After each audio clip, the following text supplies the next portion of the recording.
You are live. Good evening, everyone, and welcome to the council meeting of Monday, April the 26th, 2021.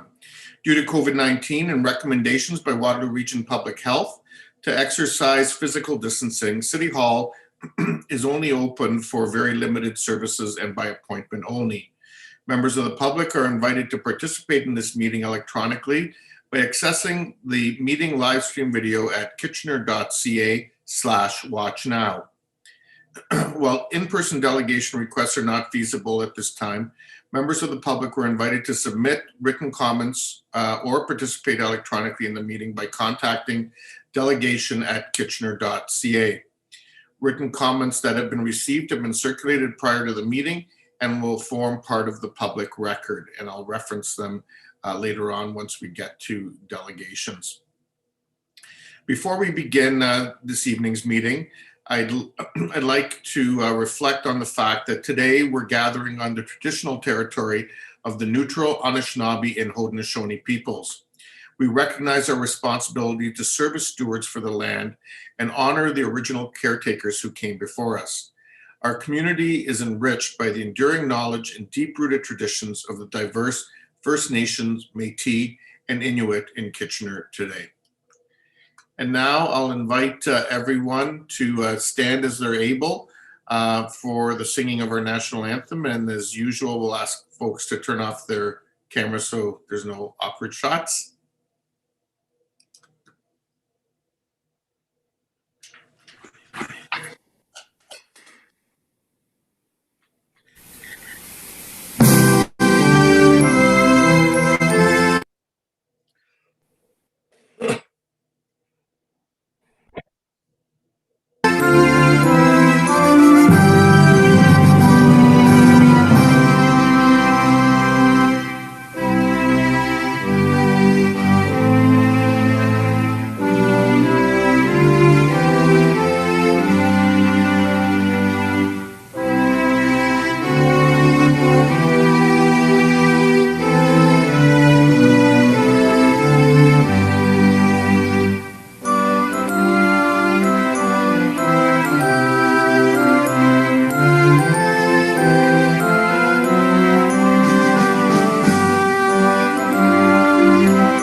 Before we go into the formal part of our agenda this evening, I'd like to invite our Deputy City Clerk, Mr. Bunn, to turn on his camera. And I'd like to take a couple moments to acknowledge Mr. Bunn this evening. As Council has heard, Mr. Bunn will be leaving us, and this will be his last meeting at the City of Kitchener after being with us for the past 4 years, as he's taking on a new role with added responsibilities at the Township of Puslinch. Mr. Bunn, over his time with us, has led a number of and been involved in a number of important initiatives in legislative services, including but not limited to the 2018 election, our newest procedural bylaw, our modernized staff report templates and report guide, the implementation of AgendaNet, which has allowed us to move our agendas to being paperless, and a number of customer service and process improvements. Throughout his time with us, Jeff has proven himself to be someone who leads with integrity, honesty, compassion, dedication, and vision. He's been a great problem solver. I know he's also probably best known for his very positive can-do attitude that he shares with his co-workers, with all of us at council, and with the public who he's worked with. And so, Jeff, on behalf of all of us at City Council and your staff colleagues here at the city, we want to thank you for your years at the City of Kitchener. We're going to miss you, and we wish you best of luck in your new role. Thank you very much. It's been a privilege and an honor. Thank you. Wonderful. Thanks, Mr. Bunn.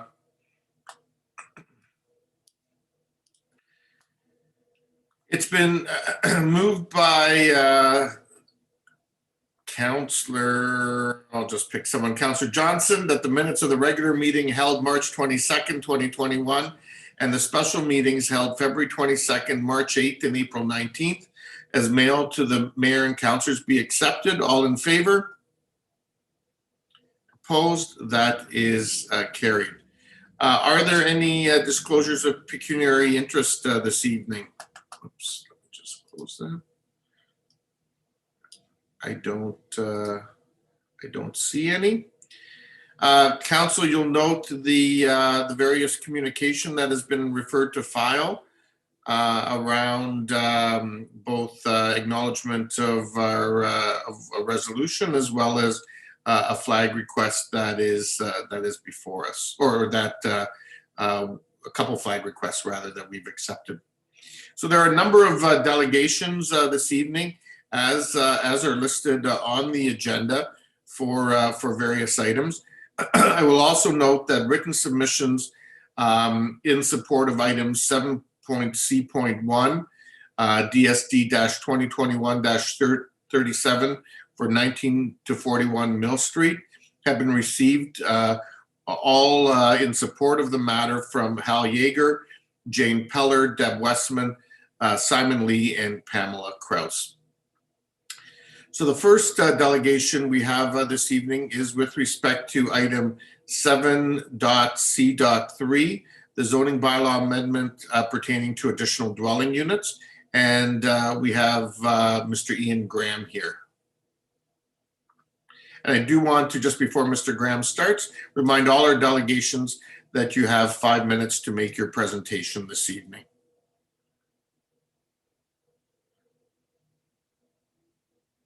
Welcome, Mr. Graham. Welcome. Good evening, Barry.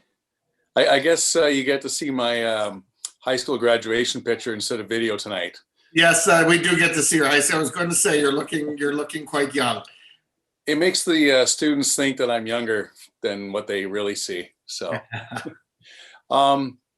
anyways, this is in regards. I'm kind of learning a little bit about your the tiny homes that Bill Ioannidis had proposed, and I think it's a great idea. I've actually was looking into tiny homes probably about 3 or 4 years ago.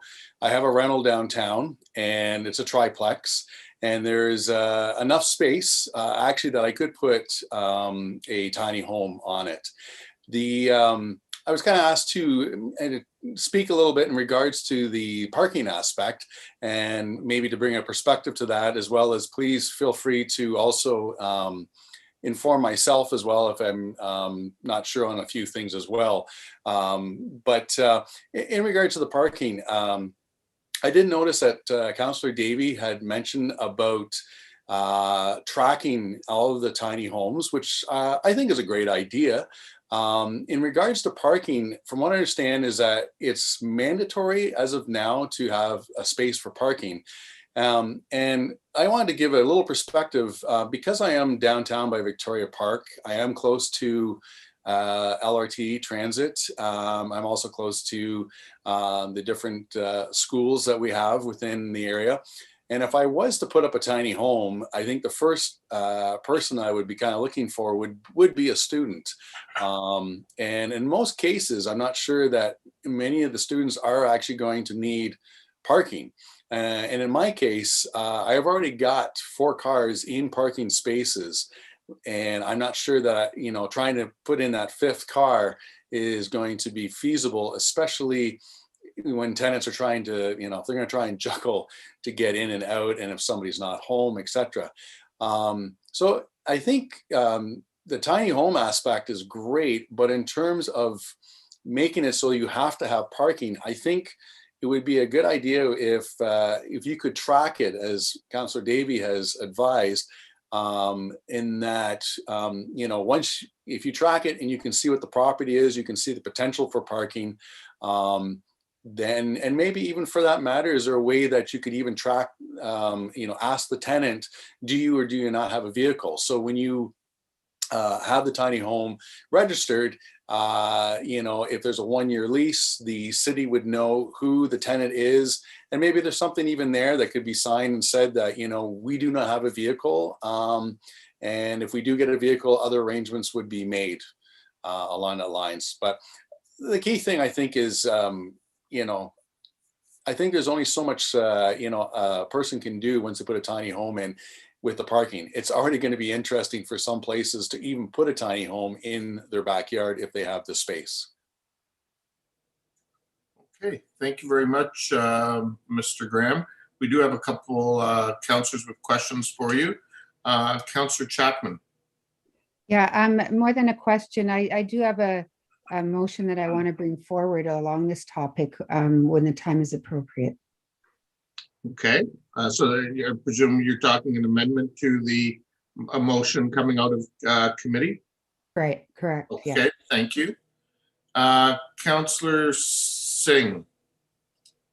Yes, Mr. Mayor, I'm assuming that Councillor Chapman is bringing an amendment associated to the parking issue. So I had something similar in mind, but I'll wait to see what she has, what she's bringing forward. I have a question of the delegation. Okay, please go ahead. Ian, thank you for presenting, and I think you're raising good points about the constraints of the parking. What staff did say when the issue was pushed by members of the committee, along with myself, that this issue could be looked at through a review a year from now, seeing how many applications are affected by the parking requirement, and the other is that anyone that wants to move forward can go through the committee of adjustment as well. Do you think that's enough of an option just to be able to go through the committee of adjustment, or do you think that may limit the options for many residents out there? If there's a committee that can oversee the property, the design of the tiny home, the location of where the tiny home would be, and understand that, like, as I mentioned, how close are they to transit, the schools, and maybe, what type of tenant are they looking for? Would it be like a student? Would it be, I did see there was mention of Airbnb, or are you looking for more of a long-term tenant? And I also did see something along the lines of if people were looking to kind of provide a sustainable house at a reasonable price, there was that option as well.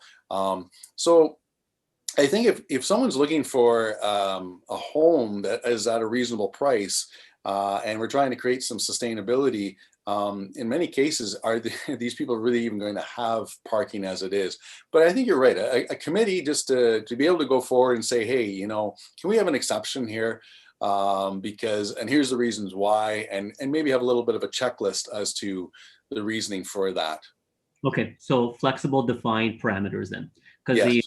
the committee of adjustment doesn't, it has to go by, of course, the staff recommendation and abide by the planning principles as well. But something further that provides additional relief. Okay, anyways, thank you for your feedback. Appreciate it. Yeah. If I can mention one other thing too, in regards to the housing, the tiny house aspect, I saw that you were mentioned about, it's got to be connected to the city with the utilities and everything else that way. I think one other thing that should be looked at in regards to the tiny house is there can be other alternatives as well. And just, I'm just kind of throwing that out there as well. I have seen tiny homes that are off the grid, and I'm involved in that technology. And I think that's something else to be kind of considered as well.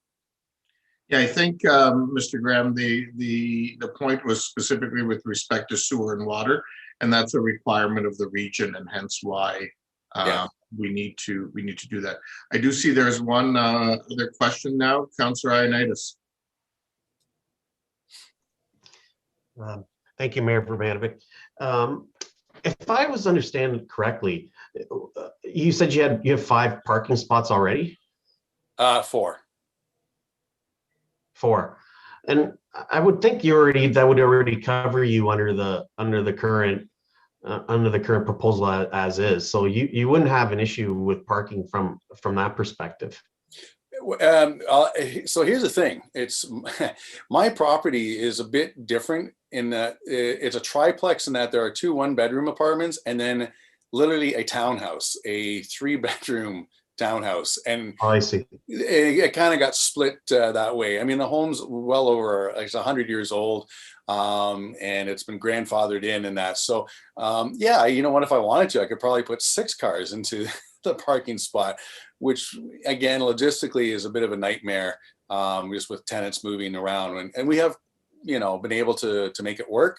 If I was to do a tiny home and now have yet another car, it would make a problem. Okay, well, I'll wait to hear what's being proposed, but I do remember you, Ian, with having a lot of hair. Well, the COVID is unfortunately giving me a lot of hair again, so Okay. Well, thank you. Thanks, Mr. Graham, for coming in this evening and sharing your thoughts with us and answering council's questions. We'll deal with the recommendation now and any amendments. Thanks, Barry. With that, Councillor Singh, if you can bring forward the recommendation. Yes, the recommendation as supported in the Planning and Strategic Initiatives Committee be brought forward for adoption. And moved by yourself and seconded by? Councillor Marsh. Thank you. And so I will now go to Councillor Chapman, who indicated she had an amendment. Yeah, thank you. So I've received a lot of very positive feedback from residents about the additional dwelling units, as I'm sure many of you have as well. And I fully support what is being proposed. However, I would like to ask for a revised amendment to my parking amendment from last week. In the feedback I received, many residents felt that the parking requirement would prohibit them from taking advantage of this proposal. Please keep in mind that what I am proposing does not prohibit property owners from adding an additional parking space, but it does allow property owners who live near transit areas the option of not adding a parking space. For some, having that additional parking space will allow them to rent to car owners, whereas for those who prefer to use public transportation and city trails, the parking spot becomes redundant. So I wish to highlight the climate emergency we declared in 2019 that could in part be addressed by removing the parking requirement in new additional dwelling units. And I know that the city has put a lot of thought into implementing an active transportation system to encourage people to use alternatives to cars to get around. There are many car share pickup locations in the downtown area. Greenhouse gas emissions are reduced if fewer people use cars. Public trails and transportation options abound in the downtown area. Properties in the downtown wards tend to be small, requiring an additional parking spot. Hey, Councillor Chapman, you're getting into the debate. So if you can share the wording of your motion, and then I'll look for a seconder, and then I'll come back to you on the debate part. That's fine. Okay, so whereas city council declared a climate emergency on the 26th of June 2019, and whereas there are numerous car share parking spots in the core, and whereas properties in the downtown area tend to be smaller, whereas we have an affordable housing crisis as detailed in the Housing for All strategy, And whereas many developments along the major transit area are given parking ratio reductions and in some cases do not require any parking places. Therefore, be it resolved that the additional parking requirements for additional dwelling units within wards 9 and 10 be removed. Therefore, be it further resolved that this be a pilot project which will allow us to compare the uptake of ADUs in areas with different parking requirements. Okay, is there a written, have you provided that in writing to? Well, I do have it in Councilor writing.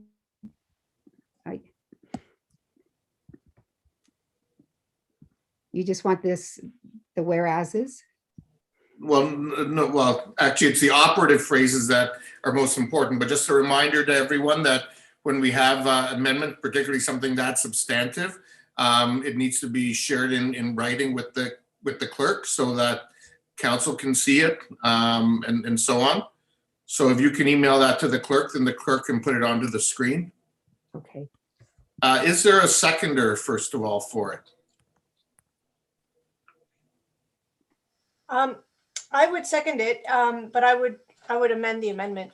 But I mean, I would just say within 800 meters of any transit station is what I would propose. I think that Councillor Chapman had discussed that previously. That's fine. Okay? Okay, so so Councillor Chapman, if you can change it. So Councillor Marsh, you seconded it? Okay, I will now go into comments on the motion, on the amendment. First in the queue is Councillor Davey. Sorry, this is comments, like total comments or just comments on the amendment? You can, I would say comments on both. Okay, so I just wanted to first close the loop with council on my suggestion committee, and that was essentially that when a new tiny home is built, there would be an accompanying MPAC assessment growth, so we would get new tax revenue. And my hope was that we could dedicate a portion of that towards affordable housing. Since then, I've discussed with staff, and thanks to Mr. Lautenbach and his team. But the reality is, and sorry, I just got an email from Mr. Kelly Roots as well, who's in on the call, in terms of the anticipated uptake with tiny homes.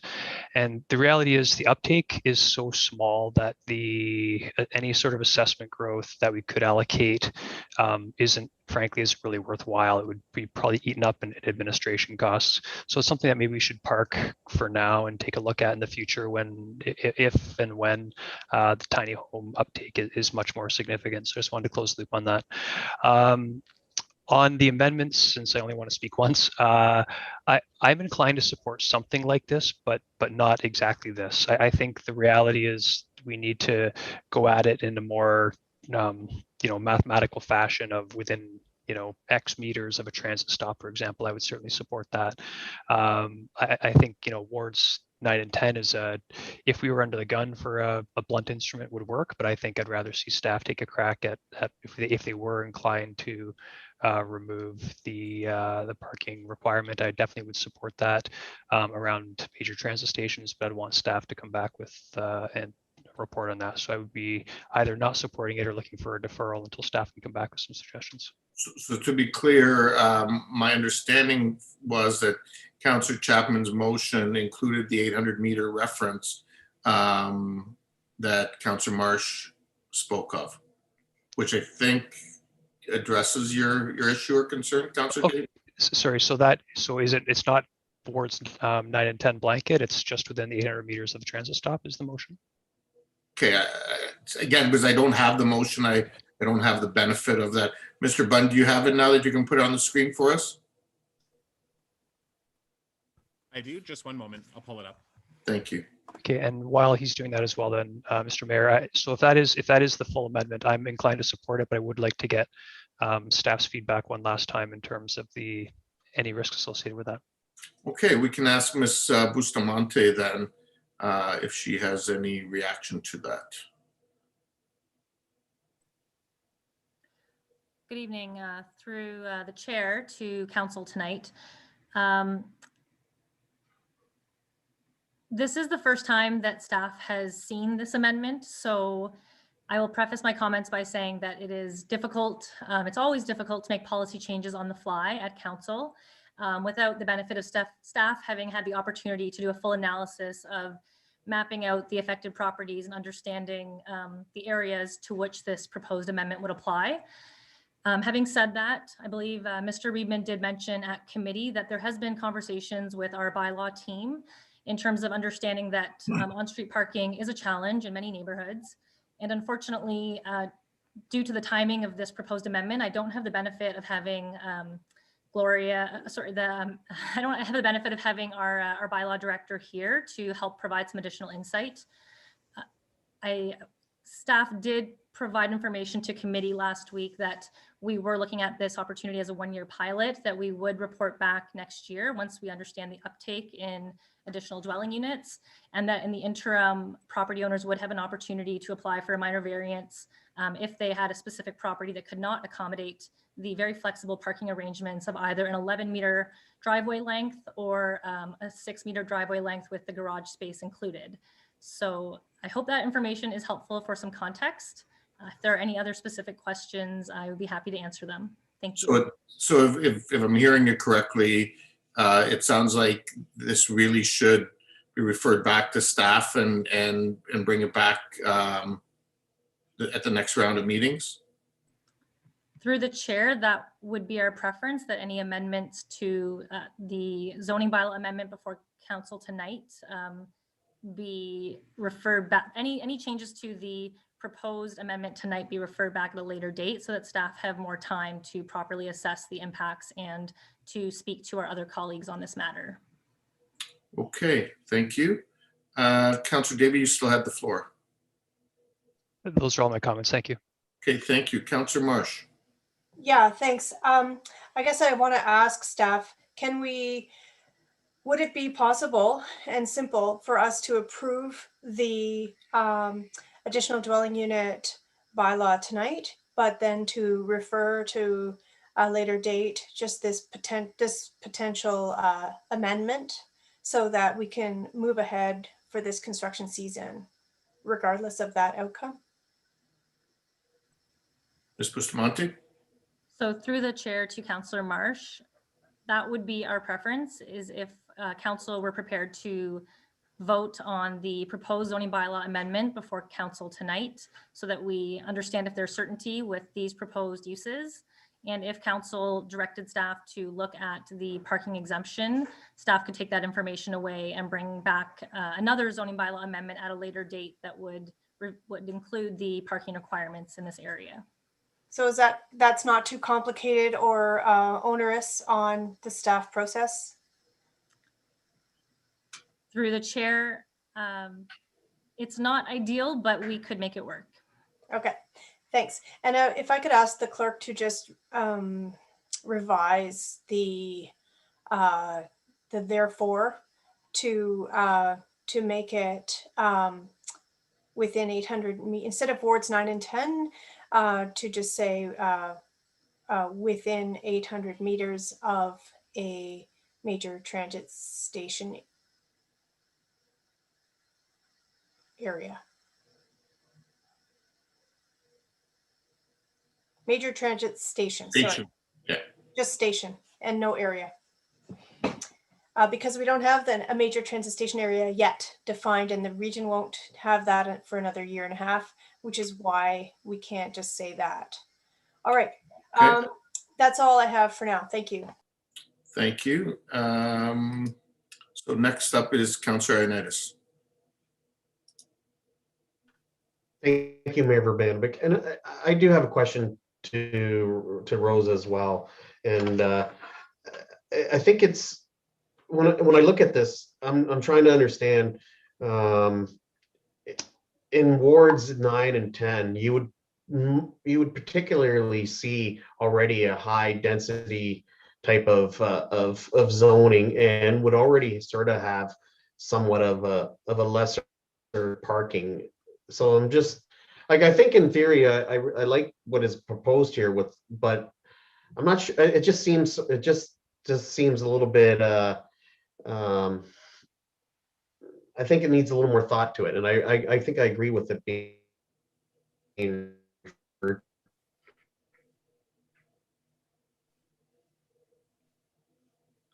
Do you cut out there, Councillor Ioannidis, towards the end?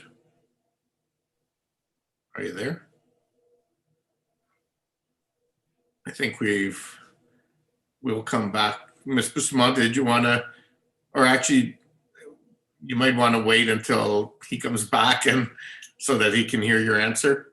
I'll come back to you in a second. In the meantime, Councillor Singh, I'll come to you. Yeah, thank you.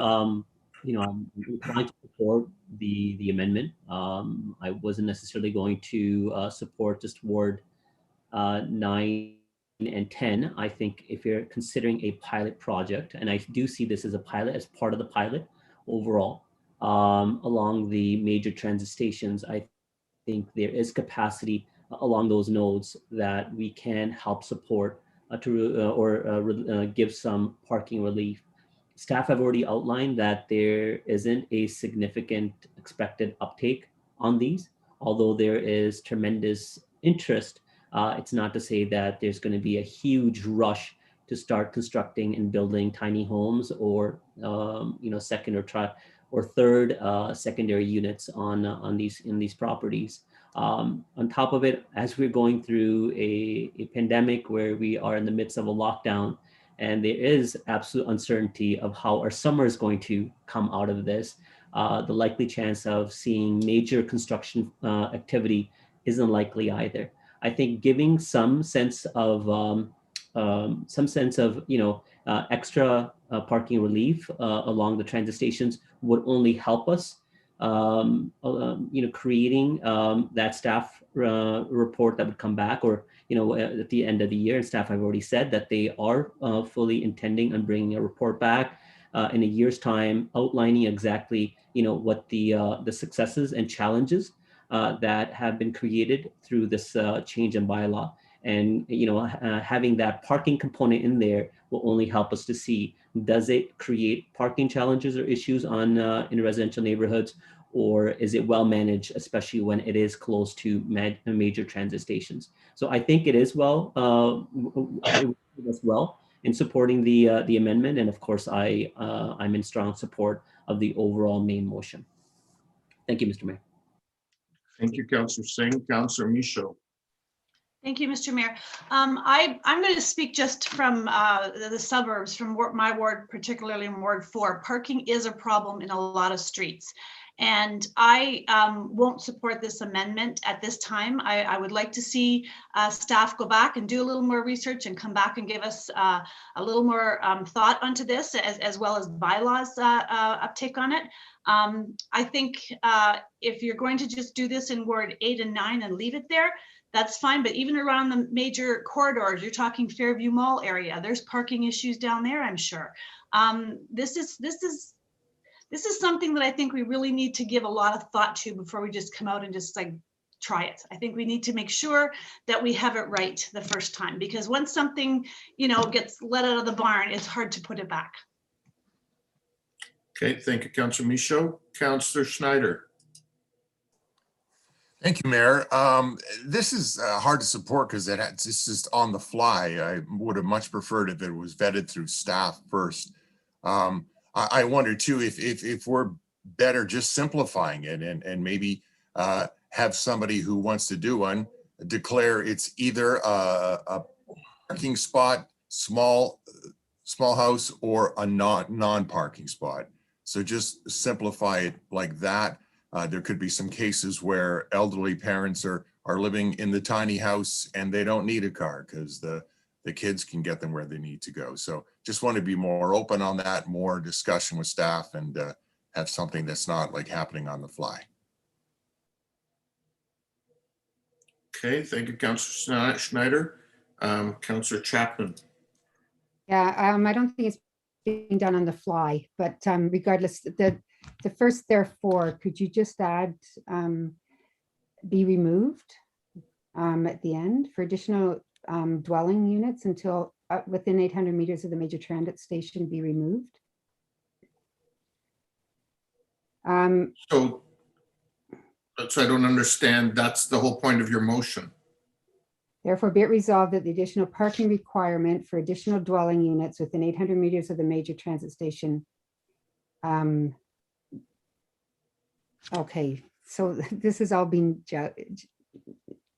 modified. You're right, okay, but it still doesn't sound right to me. Therefore, be it resolved that the additional parking requirements.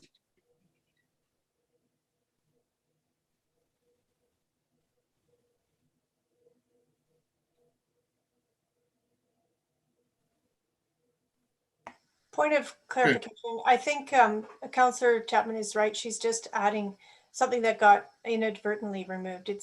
She's not asking for the whole paragraph to be removed.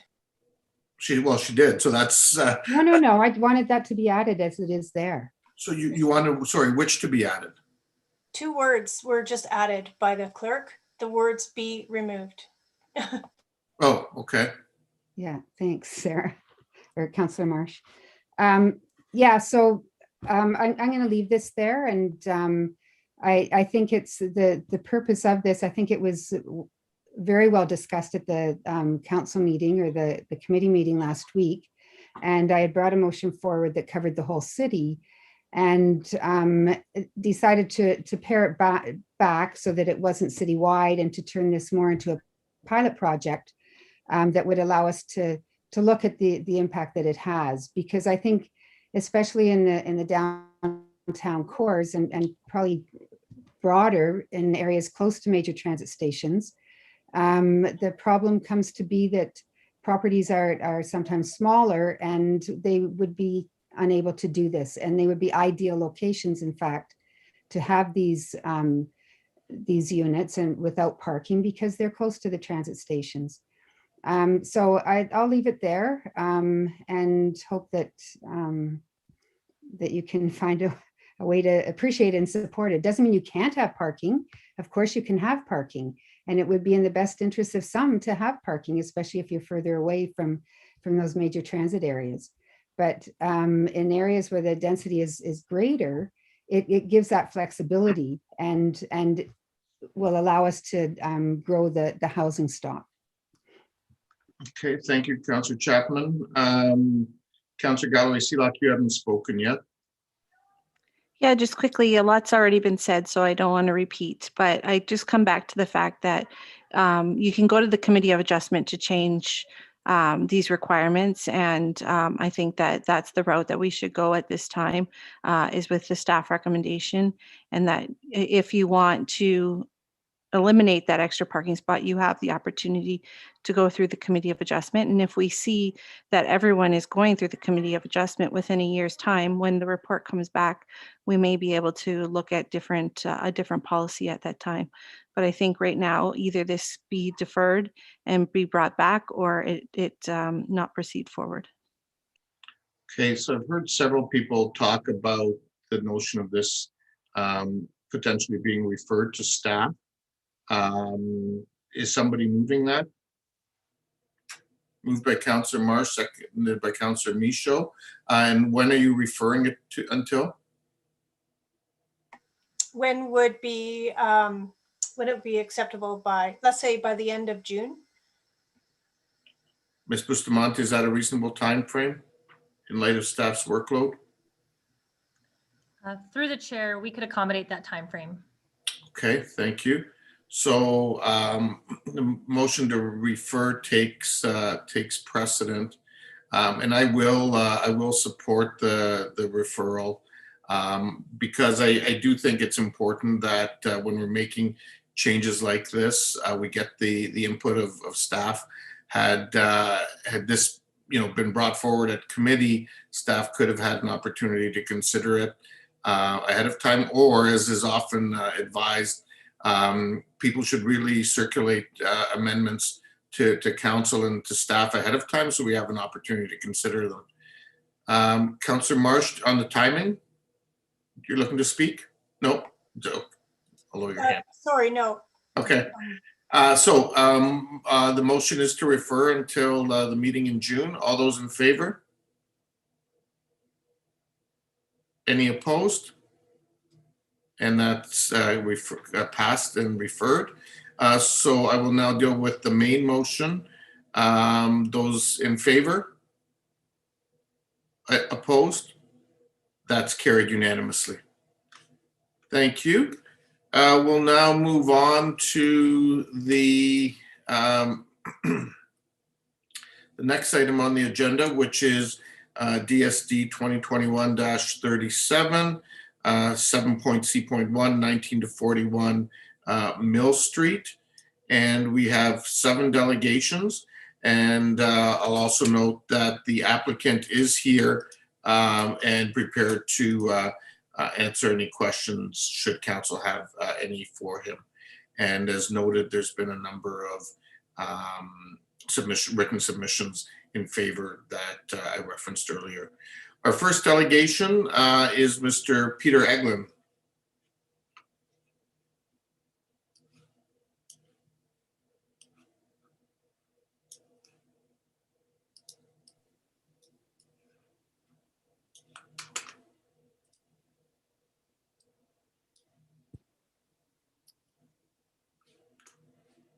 I go ahead?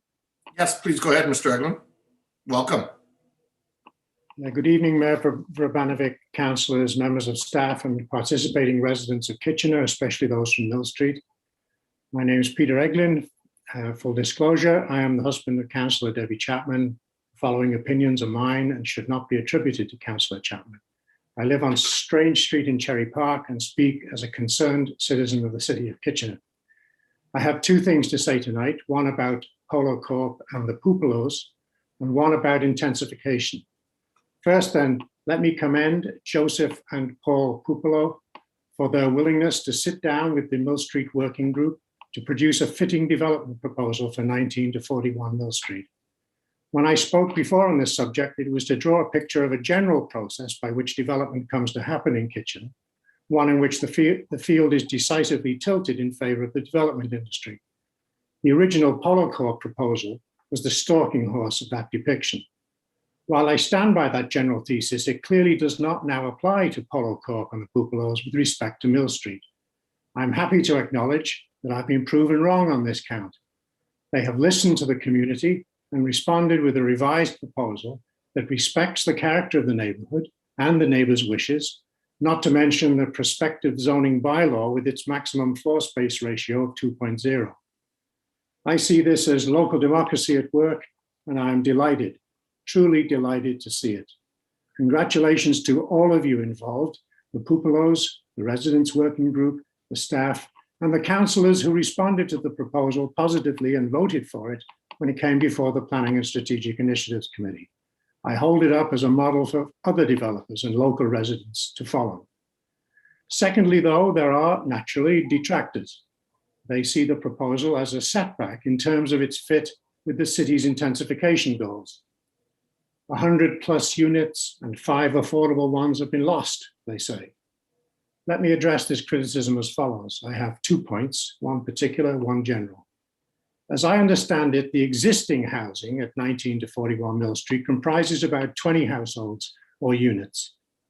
The Polo Corp proposal is for 75 to 85 units. Let's call it 80.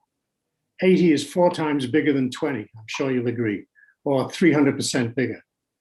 That's a degree of intensification for that site, far in excess of what the city's overall targets are. Far from being a loss of units, it's a significant gain. That's the particular point. The general point has to do with the intensification going on in the rest of the city. According to Ontario Construction News in June 2019, two years ago, when they are finished, quote, the combined projects underway now will bring an additional 2,800 residential units to the core, in addition to office and retail space they offer, unquote. I'm sure you're familiar with the list. 1 Yonge Street, 6-story office space. Charlie West on Gorkle Street, 300 residential units and 31 stories. 51 David Street, 7-story residential building. City Centre, second phase at 55 Duke Street West, 300 units, 26 stories. 60 Frederick Street, 39 stories, or is it now 44? 63 Scott Street, 11 stories. 100 Victoria Street South Tower 2, 23 stories. 100 Victoria Street South Tower 3, 27 stories. Benton Street, Arrow Lofts 2, 15 stories. 120 Victoria Street South, the Glove Box, 7 stories in total. 242 Queen Street South, 10 stories. 345 King Street West, Gowlings, 6-story.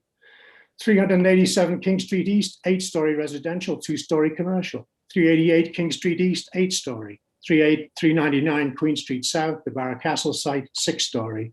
And 475 King Street East, the Drulo site, a 14-story tower and an 18-story tower.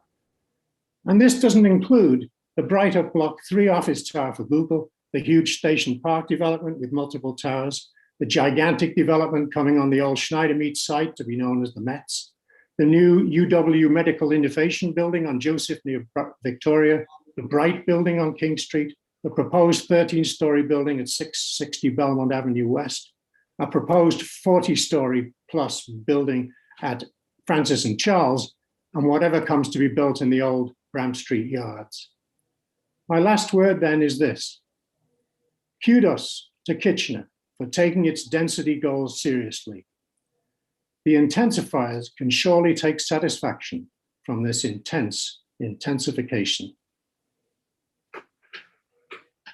Thank you, Mr. Eglin. Are there any questions for Mr. Eglin? There don't appear to be any. Thank you for coming in this evening. Oh, there is. Councillor Gazzola.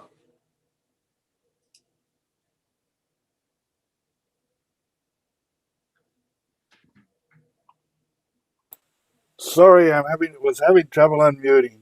No problem. I just want to thank Mr. Eglin for all the research he's done. I think he's done a tremendous amount of work and brought a lot of information to us. And also, I want to underline his message to us in that City Hall can be beat.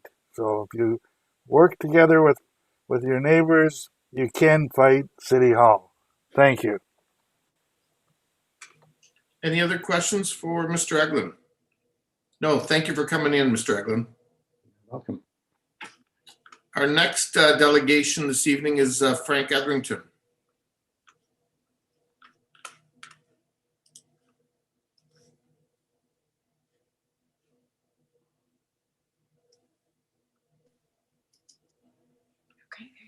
Good evening, Mayor, Urbanovich, councillors, and staff.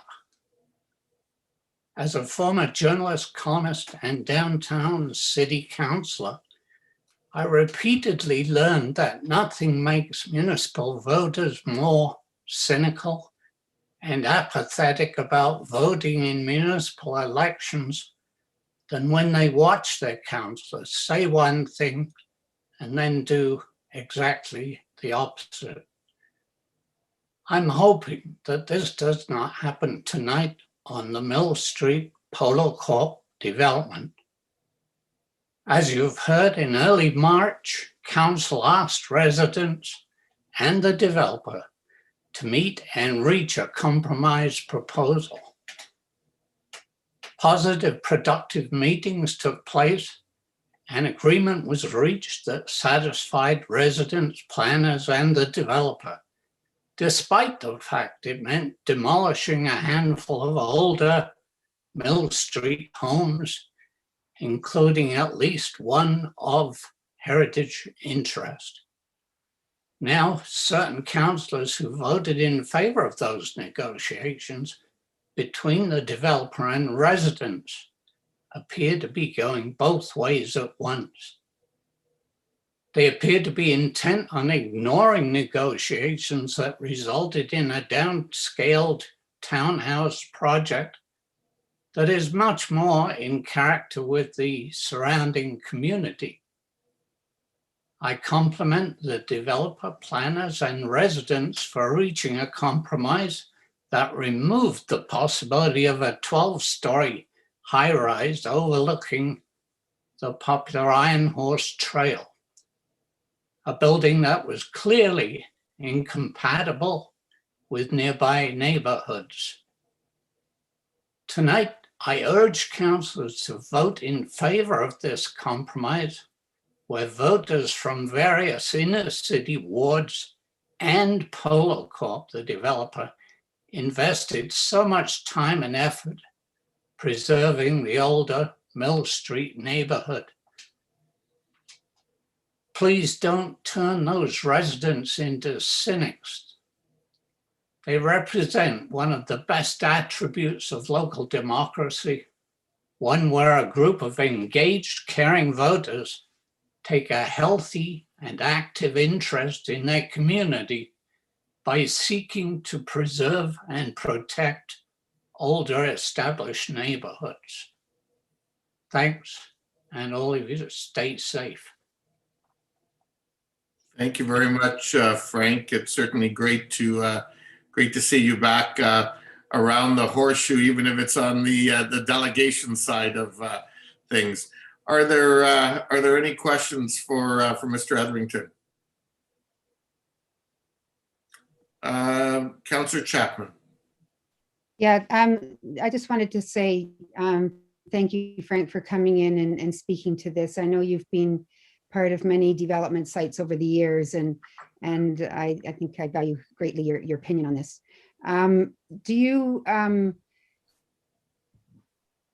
Were you part of this site before, like during your term in office? Not this particular one. I was involved in the first Polo Corp development on Queen Street. Okay, I just wondered if it predated me here, and what your assessment of how it had evolved happened. But I greatly appreciate you coming in and giving your comments. You're welcome. That appears to be all the questions. Take care, Frank, and please say hello to Sue. All the best. Will do. Thanks. Okay, our next delegation is Bernie Root.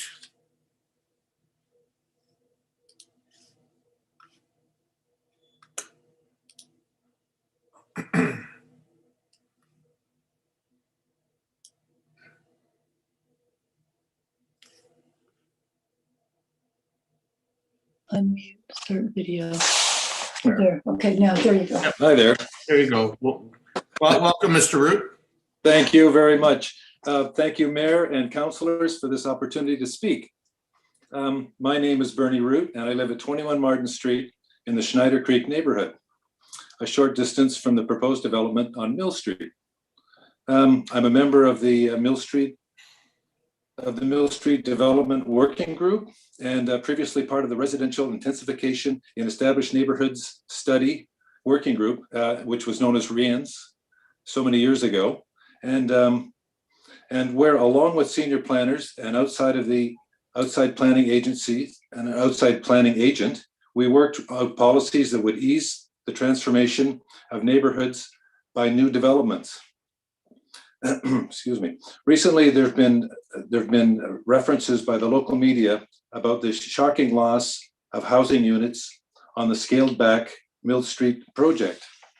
One media organization actually accused our neighborhood of NIMBYism. All of these criticisms are unfair and I think ill-informed.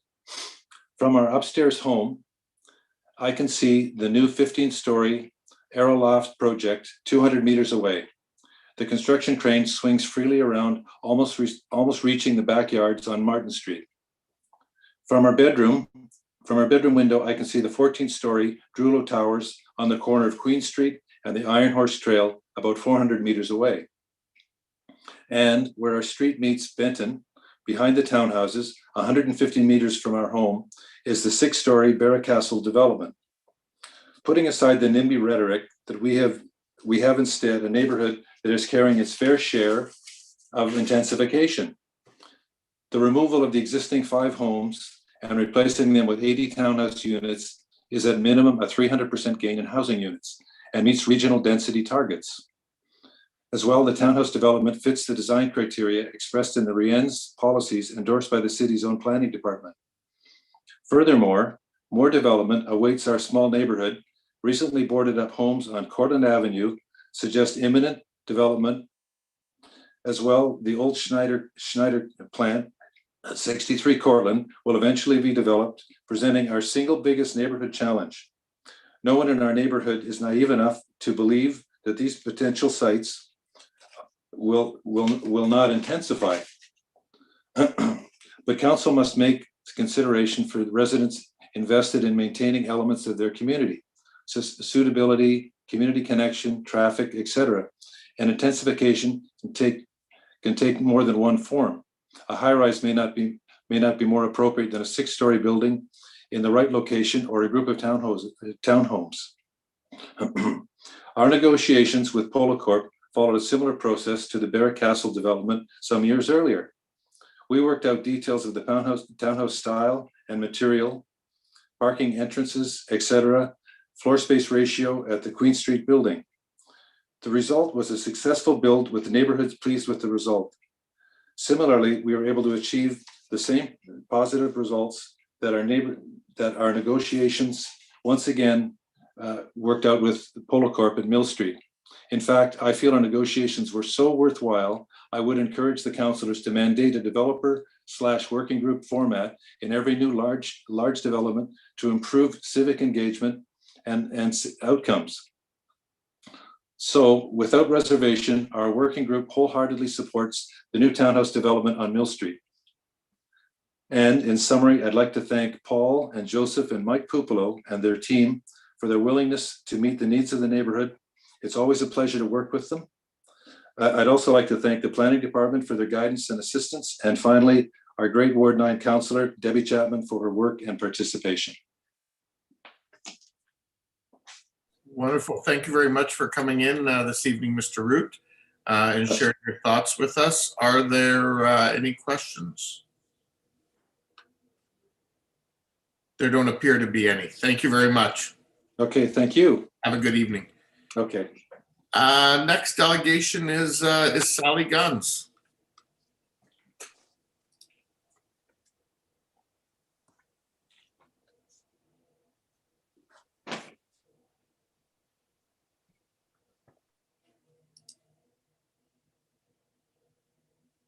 Welcome, Sally.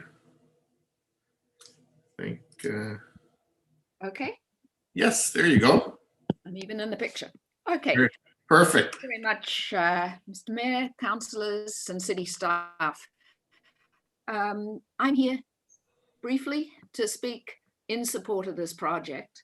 And like most of the people in my community, I would like, or all of us, I'd like to thank the working group very much, the developers and the community members and city staff for everything they have put into what people have observed here is a fine project. I live in Cedar Hills, and so like many of you, my connection with this project is primarily through the Iron Horse Trail and using it for recreational use. But I feel very connected to this project because I've seen it develop from early on. My primary purpose for being here today is, like Frank Etherington ahead of me has observed, to address the perceptions, particularly in the press stories and quotes from some councillors that I have read, that somehow these residents are getting preferential treatment and that this in some ways may harm the intensification efforts of the city.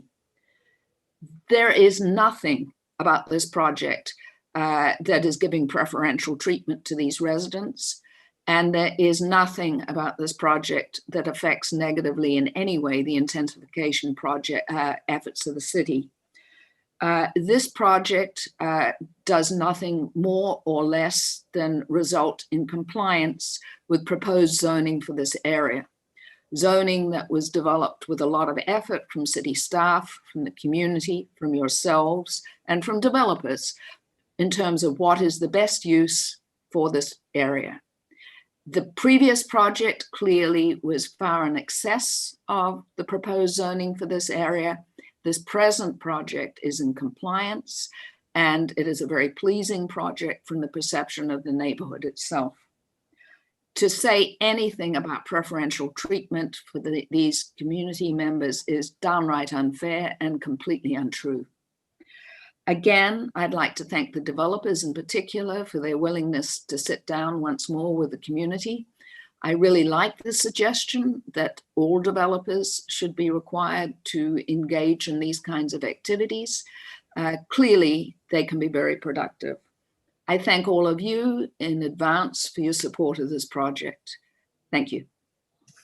Thank you very much, Ms. Guns, for coming in and sharing your thoughts with us. Are there any questions for Ms. Guns? There don't appear to be any. So thanks again, Sally, and have a wonderful evening. You too. Thanks. Our next delegation is Kelly Ann Callahan.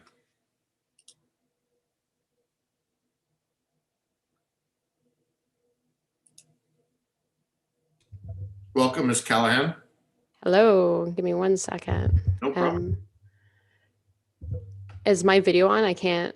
You got video and sound. Okay, perfect. Hello, I'm speaking in favor of the Mill Street project, but I wanted to give you some up-to-date background information first. My name is Kellyanne Callahan, and I'm speaking to you as a displaced Ontarian who was born and raised in Kitchener. I would like to speak to how improper intensification has helped exacerbate my situation and how it has been pushed out many similar to my situation. As a first-time homeowner, I should be happy to own, to find security for my family and simply enjoy the Ocean View Harbor at my front door. But life is not that simple. I will not get emotional. We have aging parents. Sorry. It's okay. Take your time. That we have left behind. Sorry. No, it's okay. Take your time. Communities, and we're simply homesick. We're so far away that we can't hop in a car if we want to help if they've taken ill. Okay. We might as well be in a different country when it comes to assisting our loved ones. The fact that we felt forced to leave or to couch surf with 2 small children has initiated my passion to help encourage a full selection of housing in the city of Kitchener. Okay, over the emotional part. There we go. Okay. When's the last time you've seen dense stack houses in the core that were built by the profit sector and not by the government? Glass shoeboxes in the sky or McMansions are not starter homes, and that's all I've seen recently built. To amplify the issue, the towers that the province and the city love to build destroy traditional starter homes. What Polycorp has proposed is a design that's truly a breath of fresh air. Thank you to the residents in Polycorp for this new design. We need more supply of housing in the segment, and it's been ignored for too long. I know some of our councillors who tend to vote pro-development with a heavy hand. They vote that all condos are good for housing supply and voice concerned over the loss of 100 units. But units ranging in what size? Have you ever tried to rent with children or know someone who has? This is a real concern for any parent who is not lucky enough to own in Kitchener before 2014. The answer that if we create enough supply, it'll trickle down is clearly not working. How many functional condos do we have in downtown, like fully functioning, and have only seen prices skyrocket? I know there are many factors influencing the market, but this is a factor people tend to ignore. As well as, let's not pretend that condo units are able to sit empty and can be long-term investments. And I question if we're seeing full capacity of living long-term residents in these condos.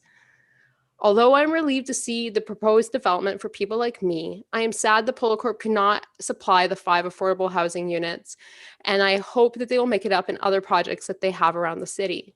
At the same time, I do wish developers, council, and the newspaper would discuss how affordable units work. If a developer is going to propose anything affordable, it needs to be defined to whom and what income bracket that they're supplying for before council has to vote on it. It should also be discussed how long the units will be kept affordable. This project was not proposed as an affordable housing project, but a for-profit project that would include a few affordable units available for a short time period. Or so that is what I'm told, but clarification should be presented in front of council before a decision's made. Now, I fully recognize that that's planning, probably bylaw, but anyways. I understand that all or any affordable housing is needed, but the missing middle needs housing as well. We need you to vote and approve a more varied range of housing when it comes before council. We need you to encourage a healthy community for everyone to thrive in and not ignore a large segment of residents to barely survive in. Finally, I will add that I moved 2 months ago, and currently I have 4 friends in my personal circle that have put offers on houses out east to escape Kitchener's housing. Affordable home ownership needs to become a priority if you do not want the city hollowed out. And yeah, I ask that you honor the agreement between Polo Corp and the neighborhood and allow the developers to build more family-style dwellings. Thank you for your time, and I'm available for any questions. Thank you. Thank you so much, Ms. Callahan, for coming in and for your passionate comments to us this evening. We really do appreciate it. There are some questions. Councillor Marsh. Thank you, Mr. Mayor. And I want to echo the mayor's thank you, Kellyanne, for coming in and from afar, bringing your passion that is very clear. I want to ask you if you can just elaborate a little bit on what specifically are you looking for family-friendly dwelling units? Are you thinking 2-bedroom is enough, or are you thinking we need more 3-bedroom We need build? Yeah, go ahead. Sorry, we need more 3-bedroom or 3-bedroom plus den. We need some, like, especially during COVID, but we hope that this will pass, right? But my husband's always worked from home. So the extra space has always been necessary. I lived in Central Fred. We had an amazing house, but then it started to crumble and then we were reno-evicted. And then we were literally like, okay, if we're going to keep our kid at school, at the same school, we're going to be paying $2,300 plus utilities. How are we saving for a house then? That's going to eat away at our savings. I have a baby. Like, I can't just daycare. For me to work, there goes all the daycare money. Like, the daycare money takes all my work, is what I'm trying to say. Mm-hmm. And it's just, it's between like all the costs, right? Daycare costs so much, car costs so much, insurance costs so much, that kind of thing. So yeah.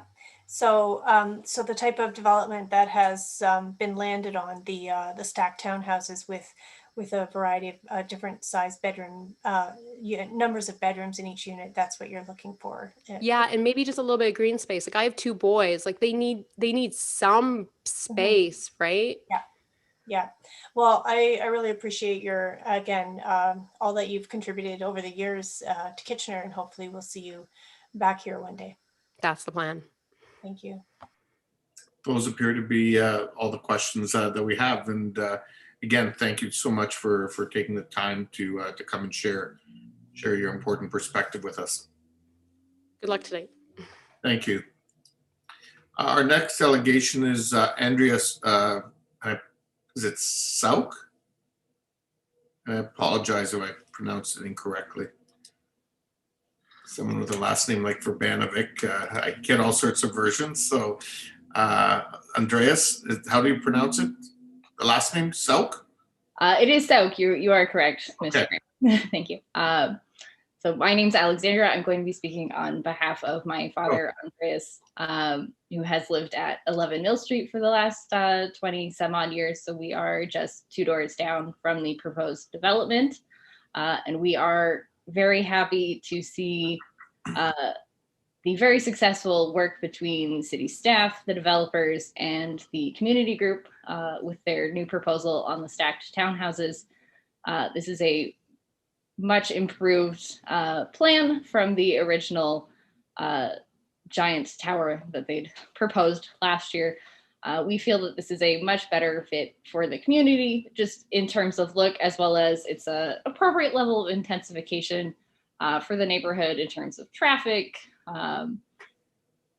impact on the neighboring houses, and will add more people to the community without overpowering the neighborhood.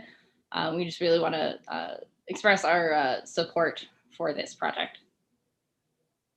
Wonderful. Thank you very much for coming in, Ms. Sauk, as well as your father, Mr. Sauk. Any questions for the delegation? There don't appear to be any. Thank you very much. And our last delegation this evening is Simone Laren.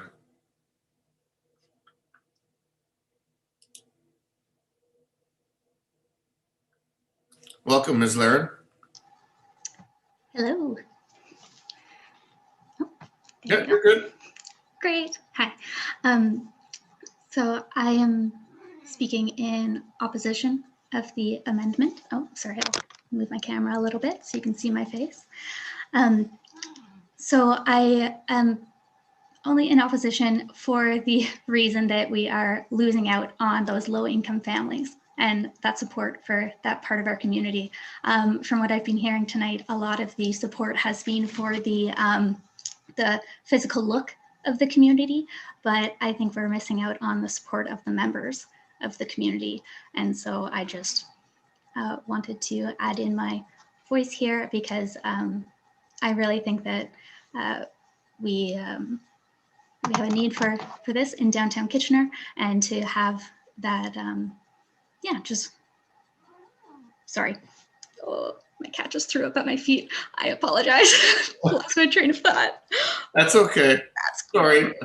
Anyway, yeah, I'm a 30-year-old professional, and I don't see my, and I've been, I'm a scientist, and so, you know, decent money coming in, but not going to be able to afford in Kitchener in quite some time, just because of our housing is not really affordable. And most of the delegates here are homeowners and are established homeowners. And so I respect that they would like their community to remain the same. But my opinion is that we should be looking at all members of the community, and even the lowest income, we should be getting them too and ensuring that they have housing. Yeah, that's all. Okay, wonderful. Thank you. Thank you very much, Ms. Laren, and sorry about your cat. We do have some questions for you, if you can still take them. Yeah, she'll be fine. Councillor Davey. Thank you. Thanks for making the time today, Simone. Just wondering what, because yours is a voice that we tend not to hear because just the way the planning system works, we notify the local residents, and the wider community typically isn't made aware. So I'm just curious what prompted you to appear before council today. So I've been seeing different, I don't get, yeah, like you said, to hear about the actual planning committees, because I'm not a homeowner, I don't get the actual notices, right?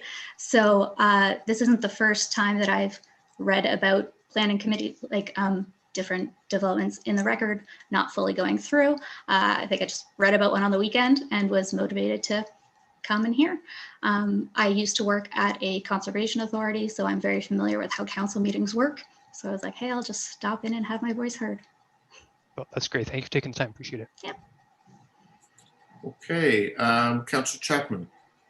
Yeah, thank you for coming in, Simone. I just wanted clarification. You would like to see the, I'm a bit confused. Okay. Would you like to see the original proposal go ahead, or you would like to see nothing changed on those properties? Okay, so I support the original proposal for sure. But my main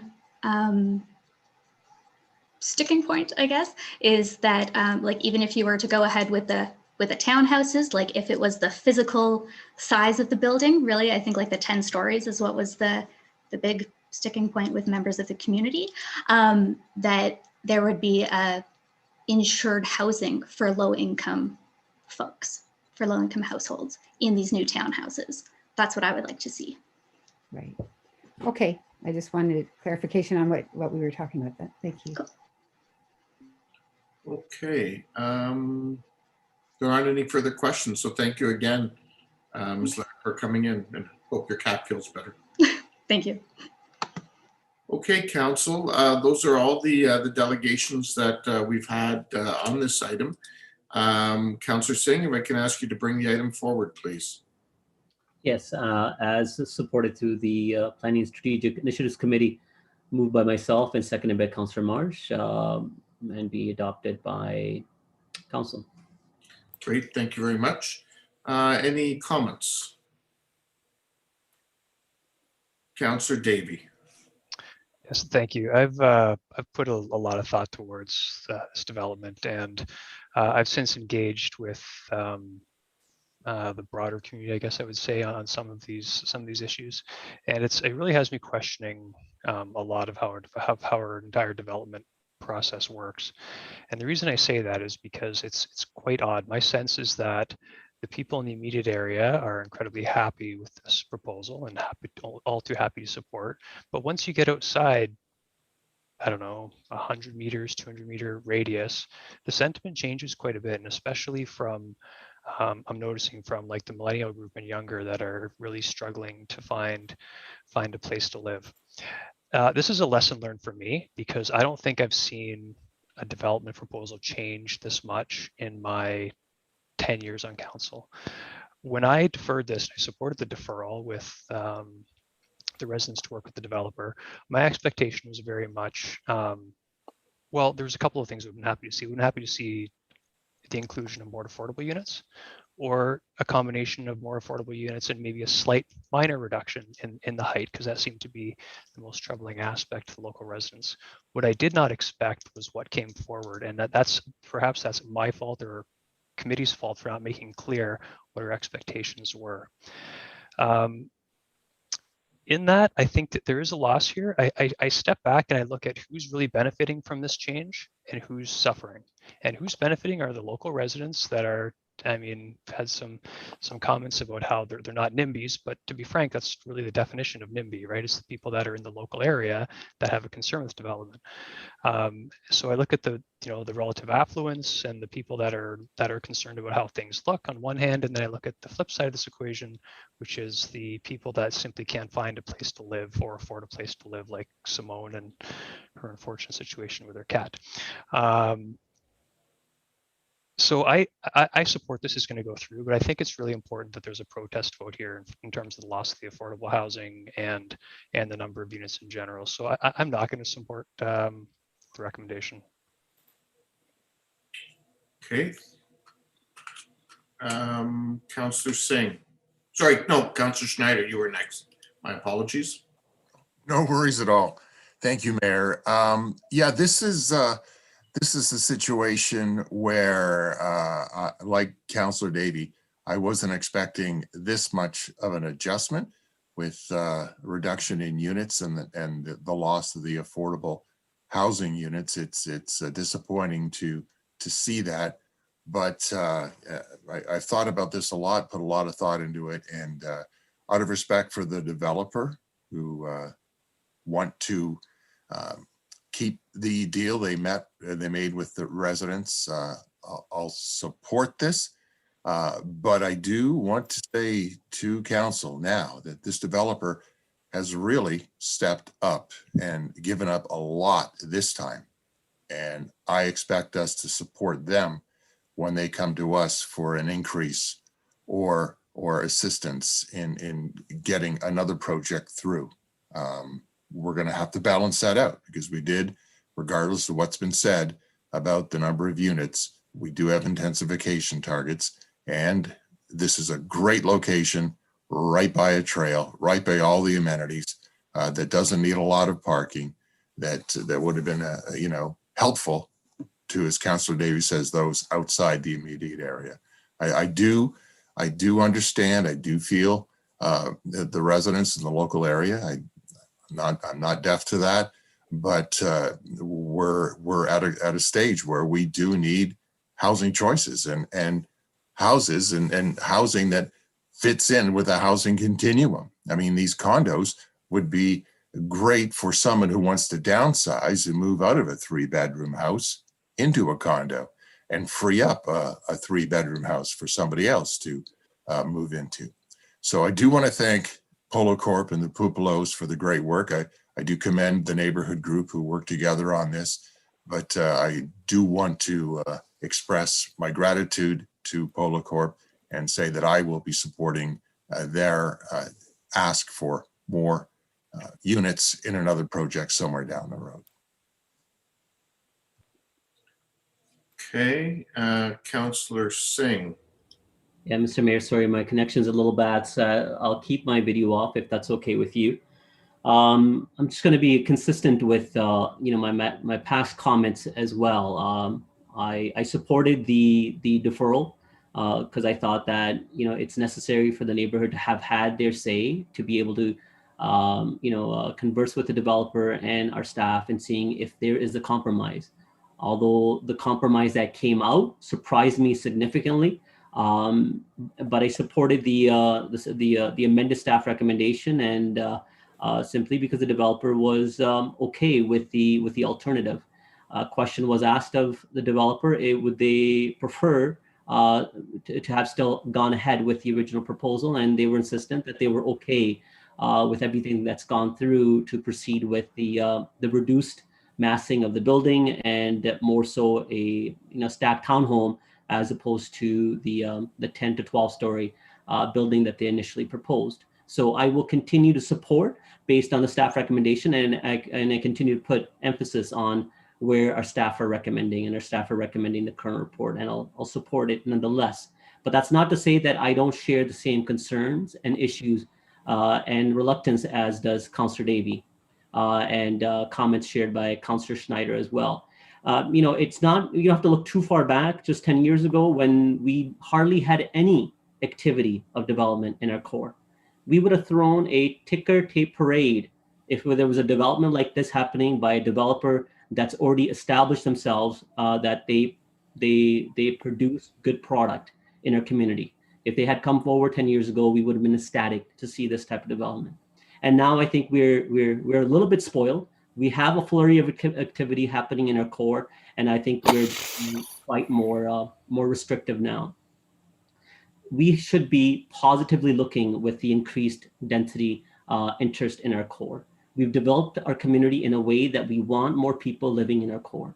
We've created the atmosphere and the dynamics of our core that we have more young people, millennials, wanting to live in our core, which I think in previous comments made by other members of council, that in itself is affordable housing, because again, it's smaller units, it's less opportunity for needing to have a vehicle, because there's a higher transit opportunity. So in a sense, that provides greater opportunity for affordability for a wider population. And so seeing the loss of that initial proposal is, I think still, I'm consistent with my earlier comments, is still a loss for the overall community. It may be a win for the neighborhood, but I think it's a loss for the overall community. And it's a loss for good development, the type of development we want to continue to see moving forward in our core. And like Councillor Schneider has said, because we're seeing that loss of that 100 units here, we will have to make up that somewhere else, and we have to show some flexibility somewhere else as well. And hopefully staff will take note of that from the comments that are being received from council. Thank you, Mr. Mayor. Thank you, Councillor Ioannidis. Thank you, Mayor Urbanovic. Can you hear me? Yep. Okay. Sorry, I had to switch computers and everything else and all that to get a more stable internet connection.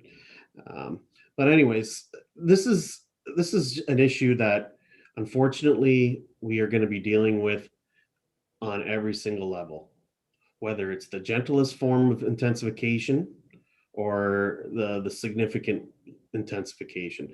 Just like on the previous items that we've discussed, like in particular with tiny homes,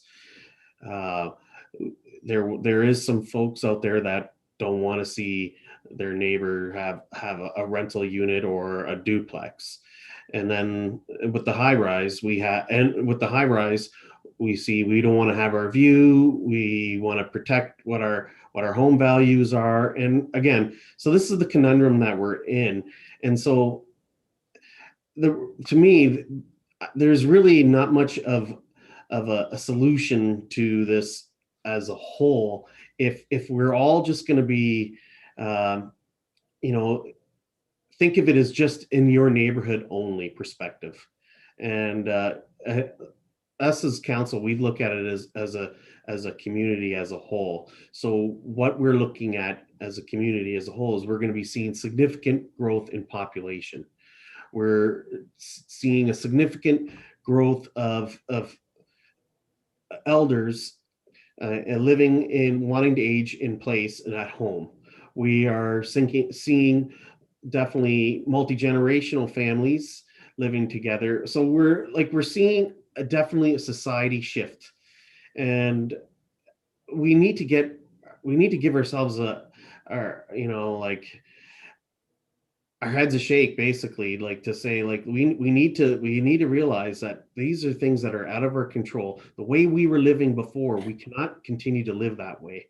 And we need to move forward and build more sustainable units. So, I see here, a perfect opportunity that council could have negotiated with Polycor, with maybe reducing some of their density, but also increasing some of the affordability option. But again, that didn't work out on this project, and that's fine. It can work out in other projects.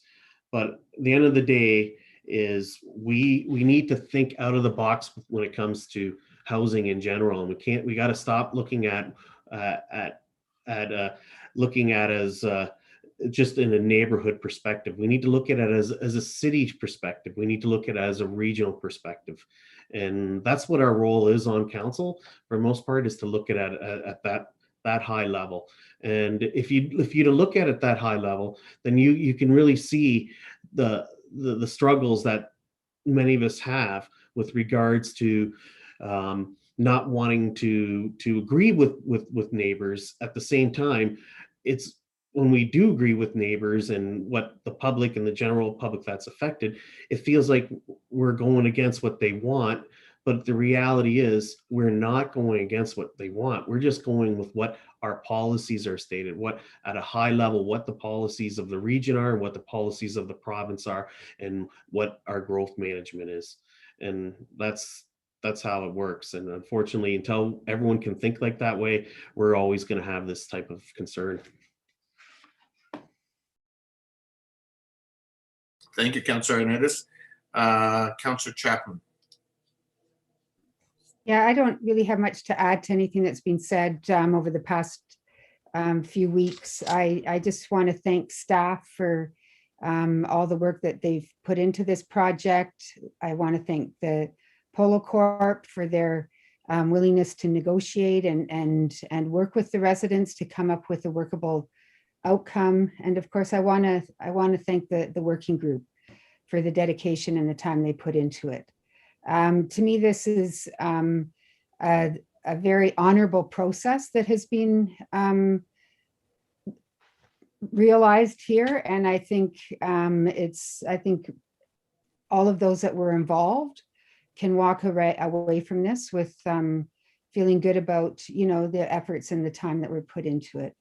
I really don't have anything else to say. I hope that, as we move forward, that we can see community engagement done in similar ways. I think, we had a list earlier by one of the delegations telling us of all the new developments just in the downtown core without looking at what's going on in the suburban areas. And it's quite impressive, actually. And so I think we should be proud of that as well. And I see this not as a loss of units, but rather a gain of 80 new units in the core and along a cultural heritage landscape, namely the Iron Horse Trail. And I think we should be very proud of this development. So that's all I'll say. And thank you to all the residents who have followed this and spoken up. And I think it's greatly appreciated. Thank you. Councillor Gazzola. Yes, thank you. I think the investment in our home is probably the largest single investment that most people have in their lifetime. And it is really important. So we put a big investment in our home. After a lot of research, we find a neighborhood that we want, we like, and that's where we go.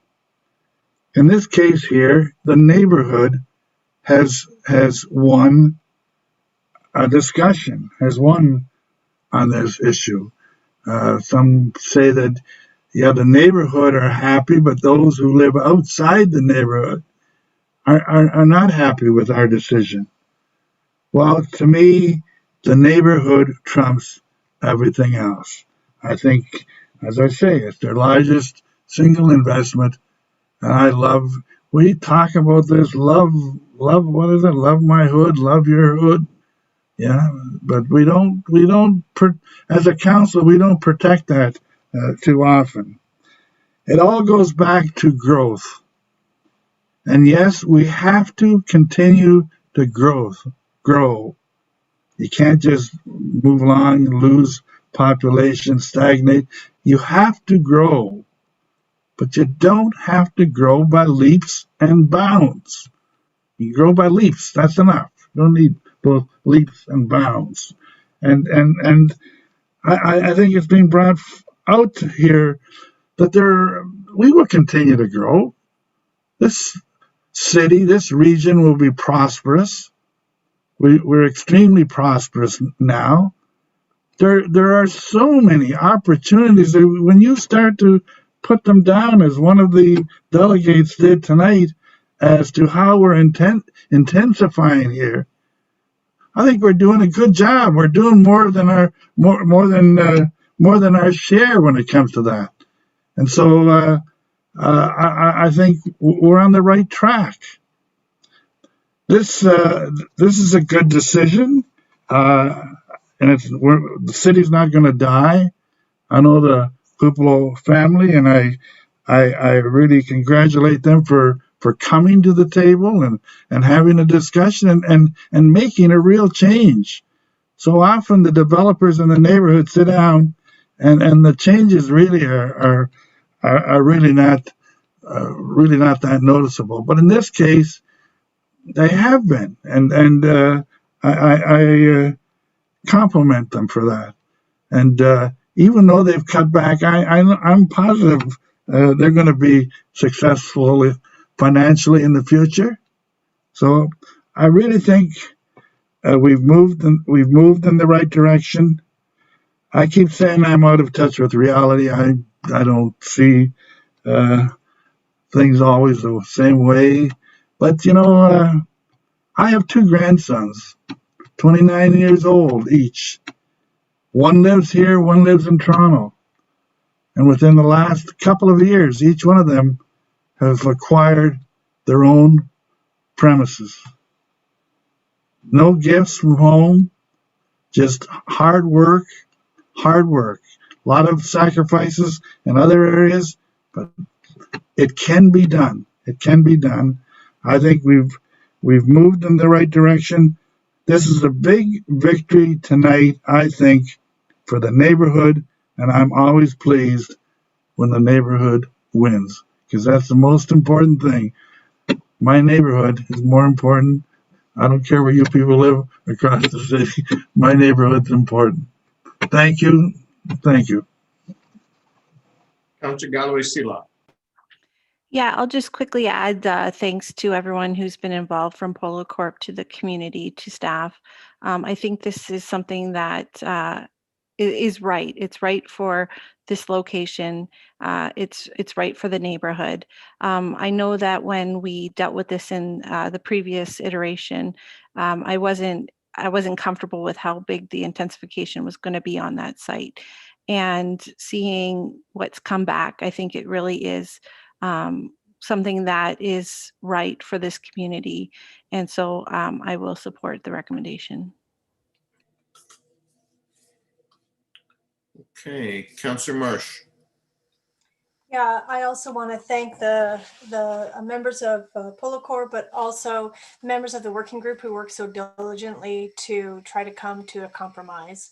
And there's been a lot said about, a loss of 5 affordable housing units. And I just want to make it clear that I know for myself, but also for all of this council, that we all want to see way more affordable housing units going forward. It just can't all be in one place or another. It's got to be more evenly distributed throughout the city. And we need hundreds and hundreds and thousands of more units. And I do look forward to when we will be able to implement policies that will require that. So yes, we have lost 5 affordable housing units, but I think that we will be gaining a lot more going forward. We have more coming online this year, which I'm very glad about, and I know that goes for all of us. Thank you. Thanks, Councillor Marsh.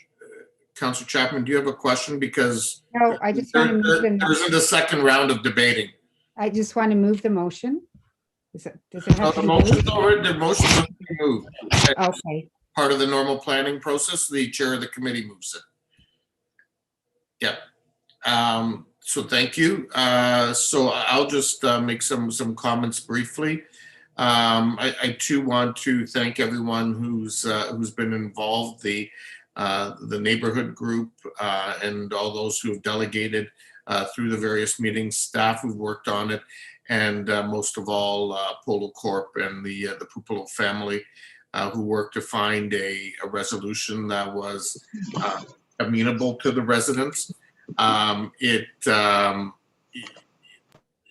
think, as has been pointed out by various people, certainly this is a win for the neighborhood, but on the other hand, there are some losses that have resulted from this as well, and we can't lose sight of that as we evaluate this. But like most planning applications, there's always positives and negatives, and a balance that needs to be achieved. So I will be supporting this this evening for many of the reasons that have been articulated.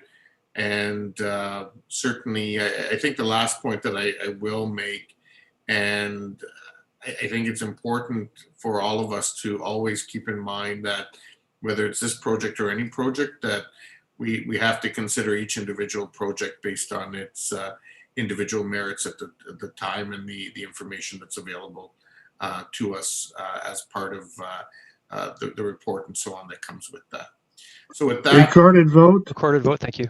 Okay, I'll take a recorded vote. I will start with, I'll go backwards this time. Councillor Marsh. Sorry, if you can. Yeah, sorry, that didn't work. In favor. Councillor Chapman. In favor. Councillor Johnson. In favor. Councillor Ioannidis. In favor. Councillor Singh. In favor. Councillor Galloway-Seelock. I'm in favor.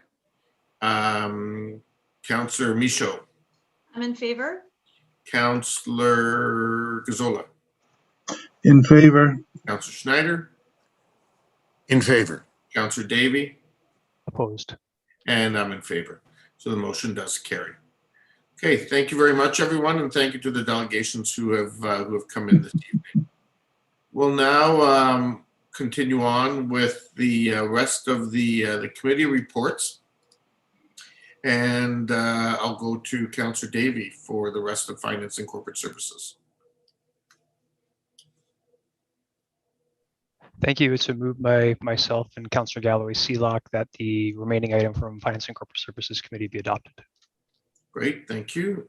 Been moved and seconded. Any discussion? All those in favor? Opposed? That's carried. Community and Infrastructure Services Committee, Councillor Ioannidis.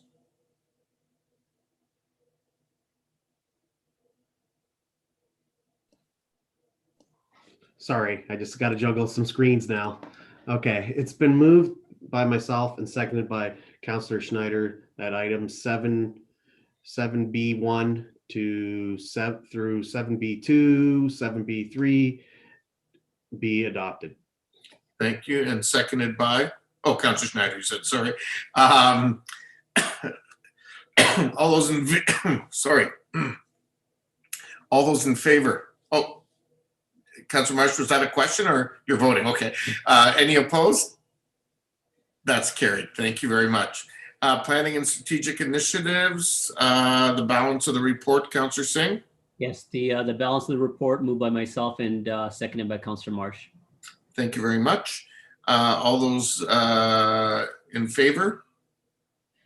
Opposed? That is carried. Any unfinished business? There is none. New business. There's a motion here with respect to our Indigenous training with various dates that are there, and those would be held in camera as per section 239 sub 3.1 of the Municipal Act, which allows for education sessions to be held. Somebody want to move that? Moved by, sorry, do you have a question, Councillor Gazzola? Your microphone, Councillor Gazzola. Yeah, I'm curious why they're being held in camera. Are they just Zoom meetings, Zoom educational meetings? They will be Zoom sessions, and that's the, I don't know if the clerk has any further information, but as we do training sessions so that they can happen, I mean, it's something that's permitted under the Municipal Act, and B, it allows for there to be frank and open dialogue without during training without people feeling intimidated to ask a question or anything like that. It's not the first time that we've done that, Councillor Gazzola. No, I appreciate that, but it's most of these sessions are, and we've had them in planning and whatnot, and they're very informative, very educational, and it's a shame not to allow the public to listen in, because it's a good learning session. That's the only reason I asked the question. Why not take advantage of it?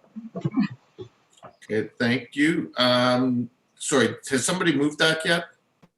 Councillor Singh, are you moving it, Councillor Singh? Yeah, I'll move it. But to Councillor Gazzola's point, Mr. Mayor, I understand the need for it to be a caucus, as you pointed out, it being an educational session for members of council.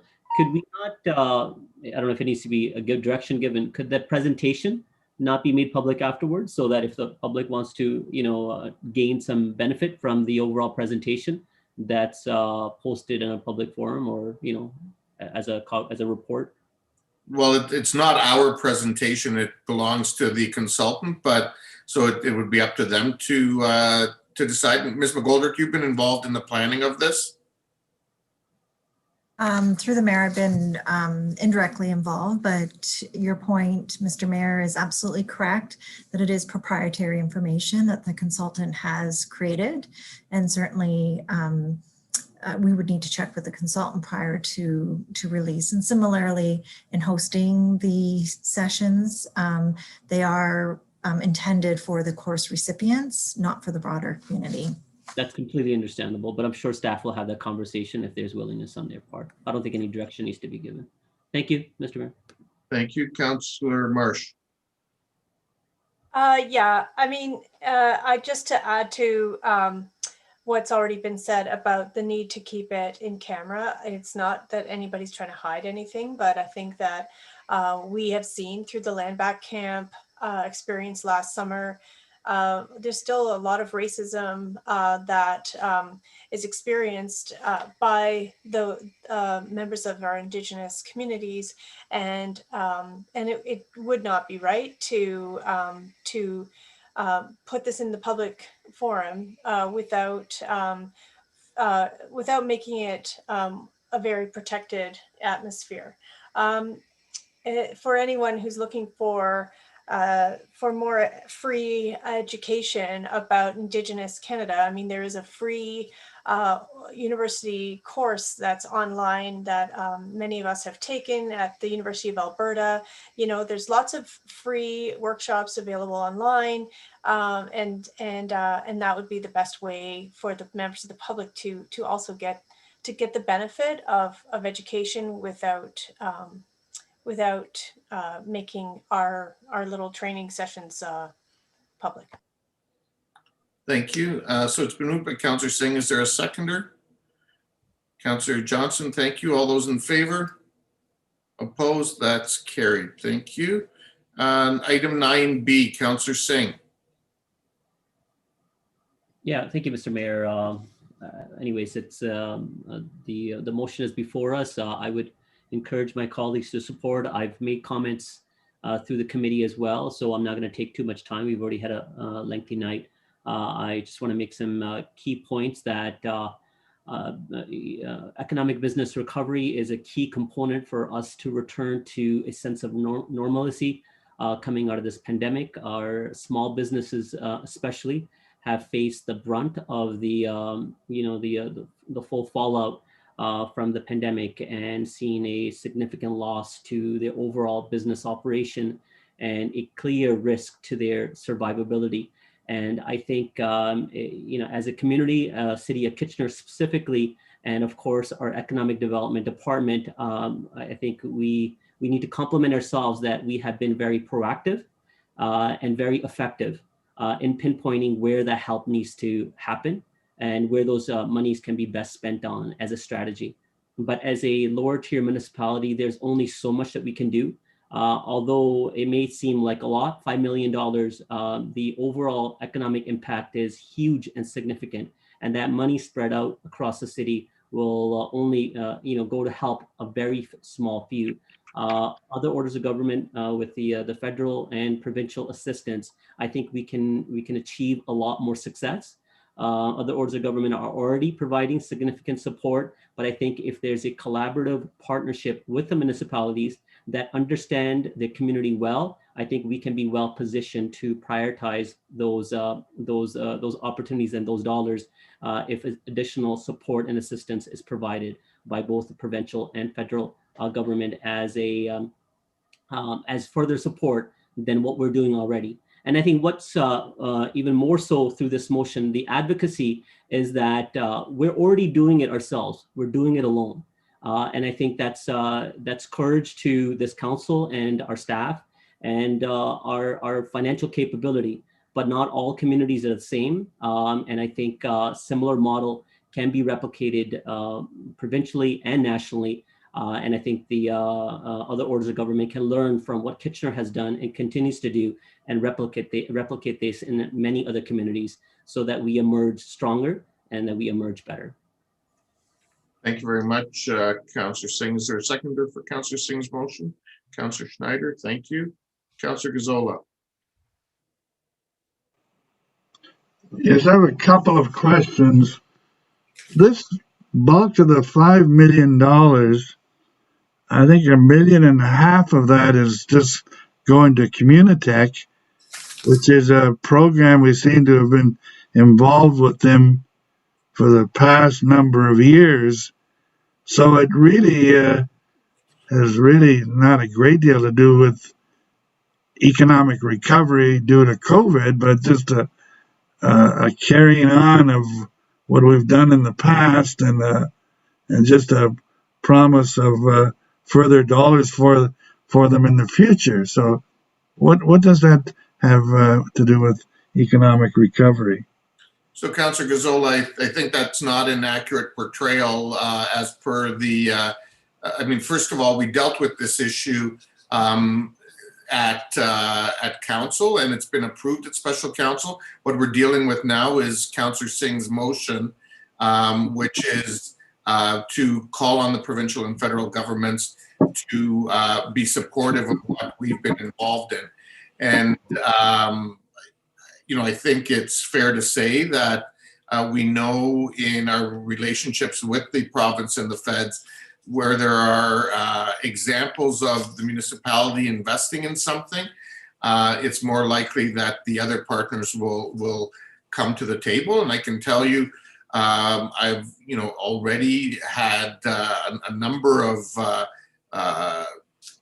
over the last while on a number of occasions communicated both with ministers and local MPs and MPPs about exactly what this motion is speaking to. And this just formalizes, Councillor Singh's motion just formalizes it with council support as well. Okay, I was expecting a response from the mover of the motion, but the second question I have is, what exactly do we expect to get out of this motion? What exactly are we asking for? Councillor Singh? Yeah, thank you, Mr. Mayor. I think Mayor Vanovic has assisted in answering in his earlier comments that this is advocacy to the provincial and federal government in providing assistance and further leveraging on the investments that are being made by lower tier municipalities through economic development initiatives, through business economic recovery programs that are happening, I'm sure, across all communities like ourselves, to support and leverage on those investments and provide additional support so that we can further our work that we're doing right now. As already approved by council last week, we've already committed $5 million in financial aid to support local businesses for economic recovery. What this motion says is that the province and the federal government need to come to the table and provide additional dollars in matching dollars to the lower municipalities so they can further enhance and do more work than what we're trying to do already right now with limited capacity. So does that mean we're looking for matching funding? From what we're doing already, we're looking for matching funding, and that's what the advocacy is for. So does that mean you're really asking for the senior governments to bring you $5 million to the table? That would be fantastic if they were to match what we're doing already. I think we're well suited and well positioned to be able to provide the necessary and specific support to our local small businesses. And if you provide us that funding, we would know exactly where and best to invest that. And what would we do with the $5 million? I think it would be, continuation of the work that we're doing right now. We already have a strategy laid out through our economic recovery program, and it would mean that we would be able to help more than what we can right now. Okay, thank you. Thank you. Councillor Johnson. Yes, thank you, Mr. Mayor, and thank you, Councillor Singh, for bringing forward this motion. I think it's great. I was wondering if you could comment on why it's the importance of having the federal and provincial governments partner with us on something that's initiated locally, and about the importance of it, of this coming from local, because we know best with what's going on here. But I'm wondering if you can just comment on that, please. Well, I think the summarize can be just what you said in last point of your sentence. We know what's best locally. We know where businesses are struggling the most. We know exactly we're having those conversations at their door, as opposed to a very high level consideration of where assistance may be needed, of having general programs where businesses need to go out and ask for support or apply for programs. We can provide very surgical and strategic support to businesses like our Love My Business approach, which will help small businesses in creating marketing strategies to be able to provide greater presence in the community and create their story. Would the federal provincial government have thought something of that? No. But knowing what our struggles of our local businesses are, our economic development staff were able to pinpoint on that idea and create a strategy around it. If we have more assets and more funding available, guess what? I think we can be very ingenuitive. And that's about creativity. We need more monies for creativity and help help provide where the help is needed. That's great. Thank you. Okay, so the motion has been moved, and Councillor Gazzola, you've already spoken. You just put your hand up again. I just took it down. I asked a question, and now I just would like to make a comment. Okay, right? Go ahead, Councillor Gazzola. Yeah, I appreciate. I'm not sure where we're going with this, because we did pass something already last week, which I did not support. And the reason I didn't support it then, and I'm not prepared to support it tonight, is that we're asking an awful lot of the senior governments. Senior governments have been very kind to municipalities, especially the municipalities, and that shortly down the road, you and I and everybody else is going to have to start paying these things back. I mean, there's no free lunch. Money has to come from somewhere, and down the road, we have to pay it back. I think we've done extremely well, considering last year we ended up in the black last year, and undoubtedly we're going to end up in the black again this year. And to be going to the senior government with our hand out again and asking for more, I'm not sure that's the right thing to do. And keeping in mind, we're going to have to pay it back someday. So I won't support it. Thank you. Okay, thank you. So it has been moved and seconded. All those in favor? Opposed? That motion is carried. Councillor Marsh, you have a motion. Yeah, thank you. So earlier this year, the federal government announced that they would implement their very first ever program for, sorry, I'm just going to get my notes here. The very first program that they would have for active transportation. And so it was brought up at our Cycling and Trails Advisory Committee, and they decided that they'd like to write a letter to the Honorable Catherine McKenna, Minister of Infrastructure and Communities, to just applaud this decision, and also to talk about how this will help us to significantly increase our opportunities for Kitchener residents to take advantage of more active transportation infrastructure. So really, my motion is really just to support our volunteers on our Cycling and Trails Advisory Committee, and endorse the letter that they have written, which is on pages 8 and 9 of our agenda package. Thank you, Councillor Marsh. Is there a seconder for that motion?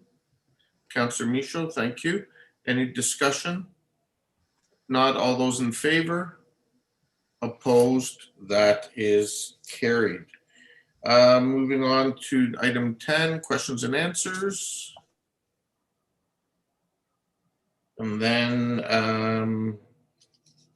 bylaws, first and second reading. So it's been moved by Councillor Galloway Seelock and seconded by Councillor Schneider, that lead be given the mover and seconder to introduce the bylaws listed on the agenda, and that the same be taken as read a first time and stand referred to committee of the whole. Mr. or Madam Clerk, are there any additional bylaws? Yes, Mr. Mayor, there are 3 late starter bylaws relating to our 3 reports coming through the Planning and Strategic Initiatives Committee. Okay, thank you. So with that, all in favor? Opposed? That's carried. It's been moved by Councillor Ioannidis that Council resolve itself into committee of the whole. All in favor? Opposed? That's carried. Councillor Ioannidis, over to you. Is there a mover for second readings of the bylaws? Councillor Marsh. Are there any questions or comments? All those in favor? Opposed? The motion carries. I'll move the tenders. Is there a mover for the tender? Okay, any questions or comments from members of council? Councillor Gazzola has questions for you. Okay. Councillor Gazzola? Yeah, I have a number of questions. The first one deals with the second one, the Becker Street project. Can someone tell me if there are any further phases to this project?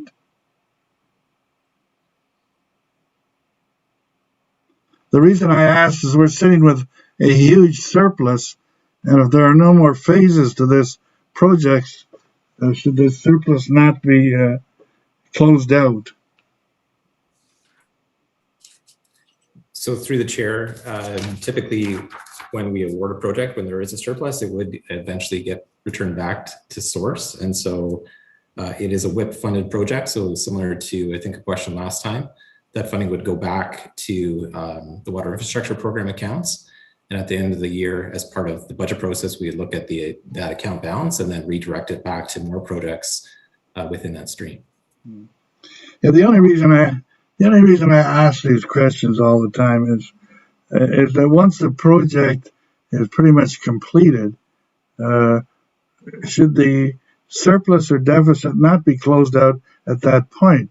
I find from experience that when funds are left in an account and they're not really doing anything, they can be used for various different things. So I found that it's always best to, when a project is completed, to close them out of that account and have it done with. So.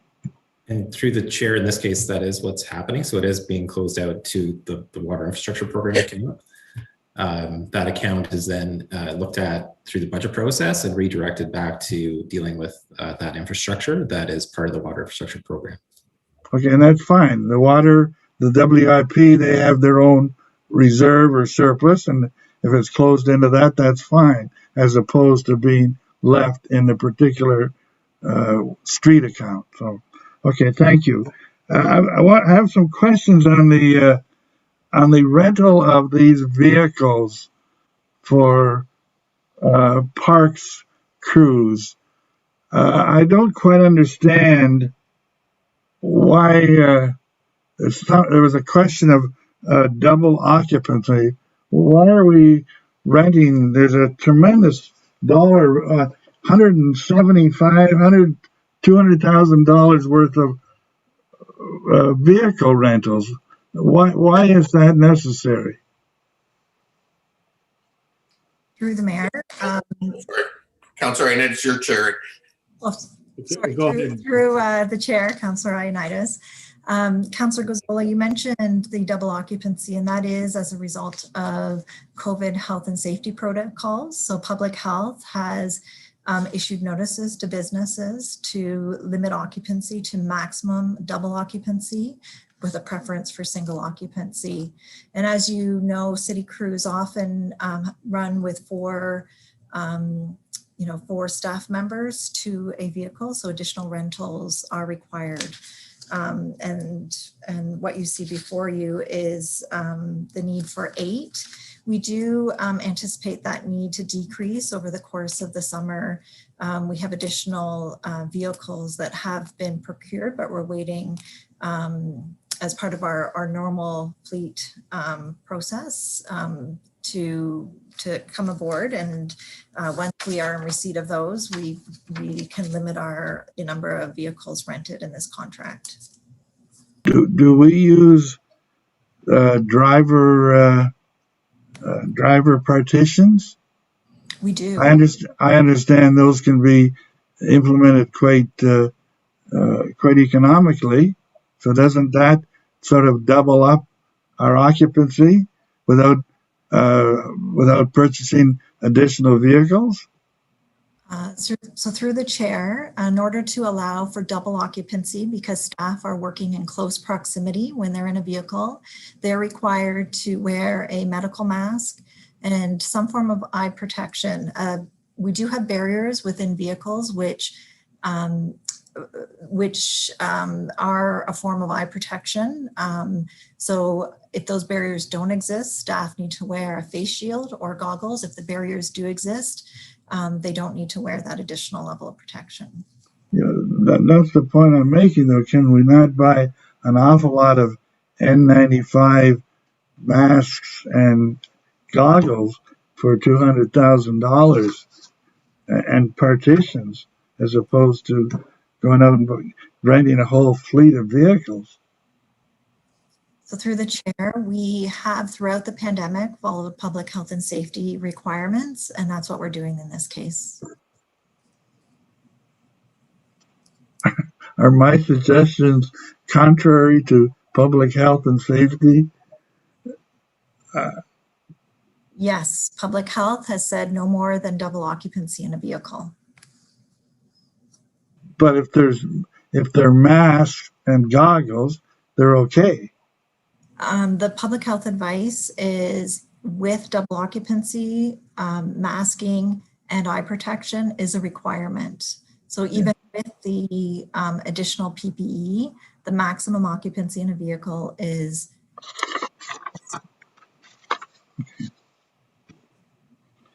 Okay. Point of clarification on that. Pardon me? Point of clarification on what's been said. Okay, go ahead. I just want to be clear, Denise. This is usually crews of 4 that are going out, and we have to reduce them to 2 people, and that's why we're renting vehicles this year? Correct, yes. Okay, thank you. Are there any further questions with regards to the tenders? Yes, sorry. Can I ask about the master plan, the sewer master plan? Go ahead, Councillor Gazzola. Yeah, when was the last time we did a sewer master plan? Ms. McGoldrick? I did, through the chair, sorry, I didn't get to my mute button. We have never done a citywide sanitary master plan. This will be our first one. We've done small sewer shed master plans, but nothing comprehensive in the past. And that's exactly the answer I expected to get after I don't know how many years. I'm not saying, I just find it in the midst of a pandemic and a somewhat economic tougher times, we're prepared to spend $600,000 on a master plan that I'm sure will be very helpful, but is this the time to be doing that? So through the chair, I think it's fair to say that we've seen significant benefits through the integrated stormwater master plan, in which we've been able to capitalize on other levels of funding because we have a very comprehensive plan. I would also say that master plans allow us to make better decisions in terms of investing in the right place at the right time for the least amount of cost. So what I anticipate as we have the right information in which to inform decisions and plan for growth, this will allow for better decision making into the future around investment in our assets.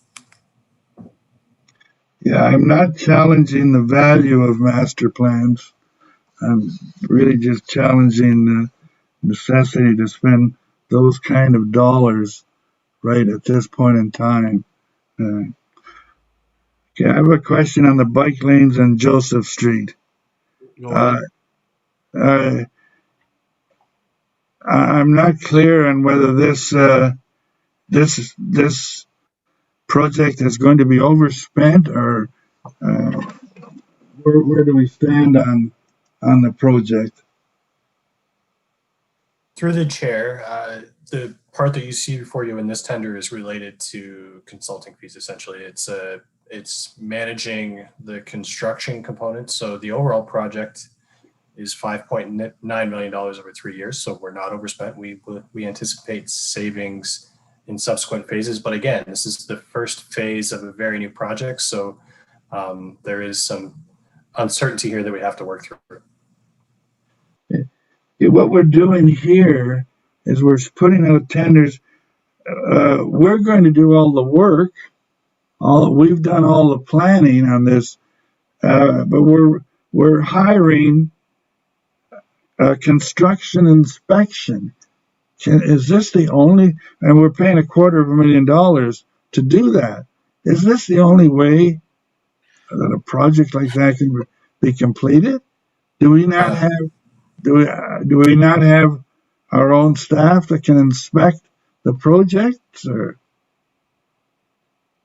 Through the chair, our internal staff are at capacity in terms of daily inspection. So what we're doing is we're hiring an inspection, like a firm that can do that inspection, that also has expertise within the field of separated cycling facilities. So as you can appreciate, the work that we're undertaking this year is very new. And so having a consulting firm that has that experience and that expertise will help staff to learn And then in subsequent years, staff may then have the capacity to be able to take on this work, but this is the best approach at this point. I question whether that's the best approach or not. But okay, my final question, and then I'll get out of your way, deals with the fire inspection, a tender for $218,000 for 3 years. And my first thoughts were, can our own fire department check out do these checks? Do we have to hire an outside firm? And it's $218,000 each year for 3 years. Ms. McGoldrick? So through the chair, there are specific qualifications required to do these inspections, inspection certification, and specific courses and licensing. I'm not aware of the fire department's qualifications in this regard, but the amount of effort that this entails across 48 facilities and the number of systems that need to be checked is significant and would be a significant amount of work. I don't believe the fire department is qualified to do the level of testing that's required. Have we ever checked? I could check with the team, but to my knowledge, I'm not aware of that. Jermaine? Through you, Mr. Chair, I'm not aware whether they're qualified. I am aware they do not have anywhere near the capacity to take on this workload. Okay, my final question, promise this is my final one. This is something that all of the municipalities in the region have to deal with. The region would have to deal with it. Cambridge, Waterloo. Is there any way of sharing this or working together on it and combining it, maybe saving $1 or $2 for our taxpayers? Because it's something that obviously everybody has to do. And I was surprised that there's not one local company in the business of doing it. So through the chair, I don't have the history in terms of discussions around cooperative purchasing. I do know that that's something that we regularly do, where there's opportunities to collaborate and look at benefits through cooperative purchasing. So I can certainly take that away to see if that was investigated. It's not something, based on my knowledge, that has been implemented in the past, but I could certainly take that away. Thank you. Okay, we have no further. I had a question. My hand was. Panic. Thank you. Ms. McGoldrick, if you can come back on. My question, just as a follow-up to you, you referenced in your earlier responses that we had previously done a stormwater master plan. Was that master plan, do you believe, integral in our ability to get funding, disaster mitigation funding from the federal government? Yes. Questions to Councilor McGoldrick, to Ms. McGoldrick, sorry. So through the chair, yes, you're correct, Mayor, that the integrated stormwater master plan was critical to us being successful through the funding opportunity. And then, as I recall, that was fairly substantive. Can you remind us what the amount of money was? It was $49 million. 49.9, if I remember correctly. Okay. Okay, thank you very much. Okay. Thank you. Do we have a mover for all the tenders? I moved them earlier, Councilor. Okay. Oh yeah, sorry, Mayor Urbanovic. It's been moved. All those in favor? Opposed? That's carried. Madam Clerk, are there any late starters? There are not, Mr. Chair. Thank you. Okay, thank you.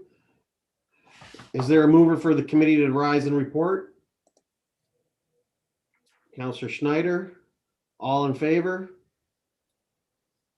Opposed? That carries. It's been moved by Councillor Ioannidis, seconded by Councillor Davey, that the proceedings in the recorded pecuniary interest and conflicts taken in the meeting of the Committee of the Whole held this date as attached here to and forming part of these minutes be and the same are hereby adopted and confirmed. All in favor?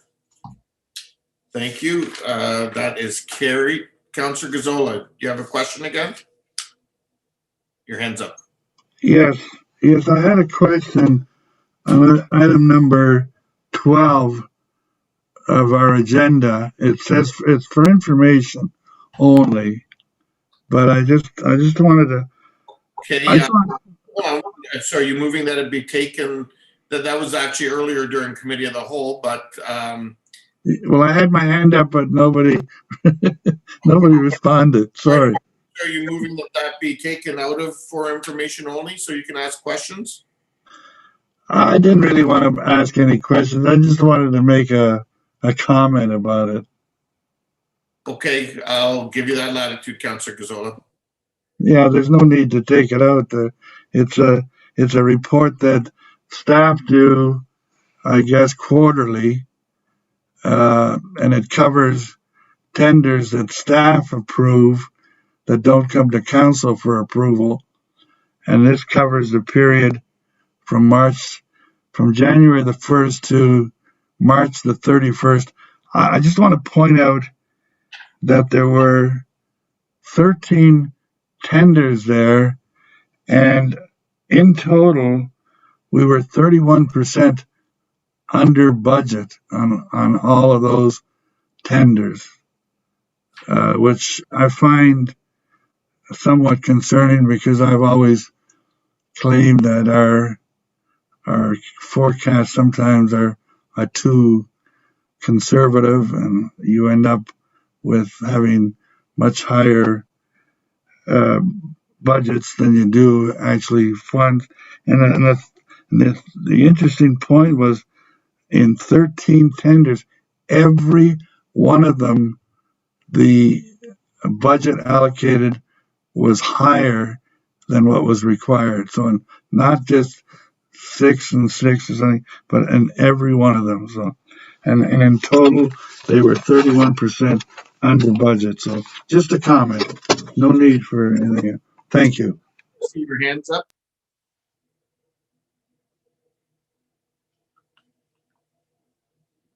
Mr. Chapman, no?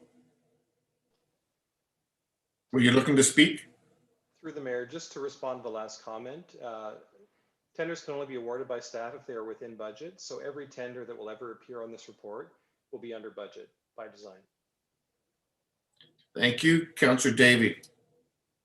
I just wanted to point out as well, because I get it's not very often we get this opportunity, but you know, the public and the media are all too, you know, they always tend to hear about the situations where we come in over budget.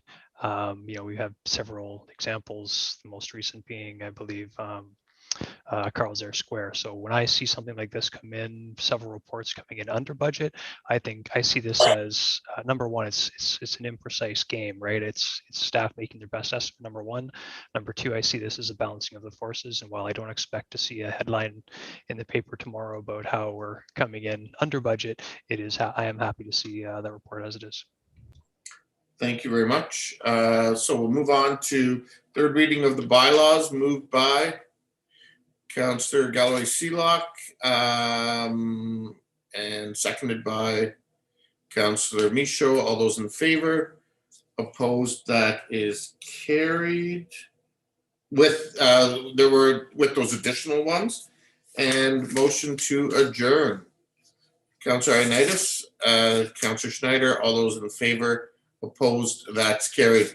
Thank you, everyone. Please continue to stay safe, stay home, stay healthy, follow public health guidelines, keep your 2 meters minimum distance, wear a mask, and we'll get through this together. Thank you, everybody.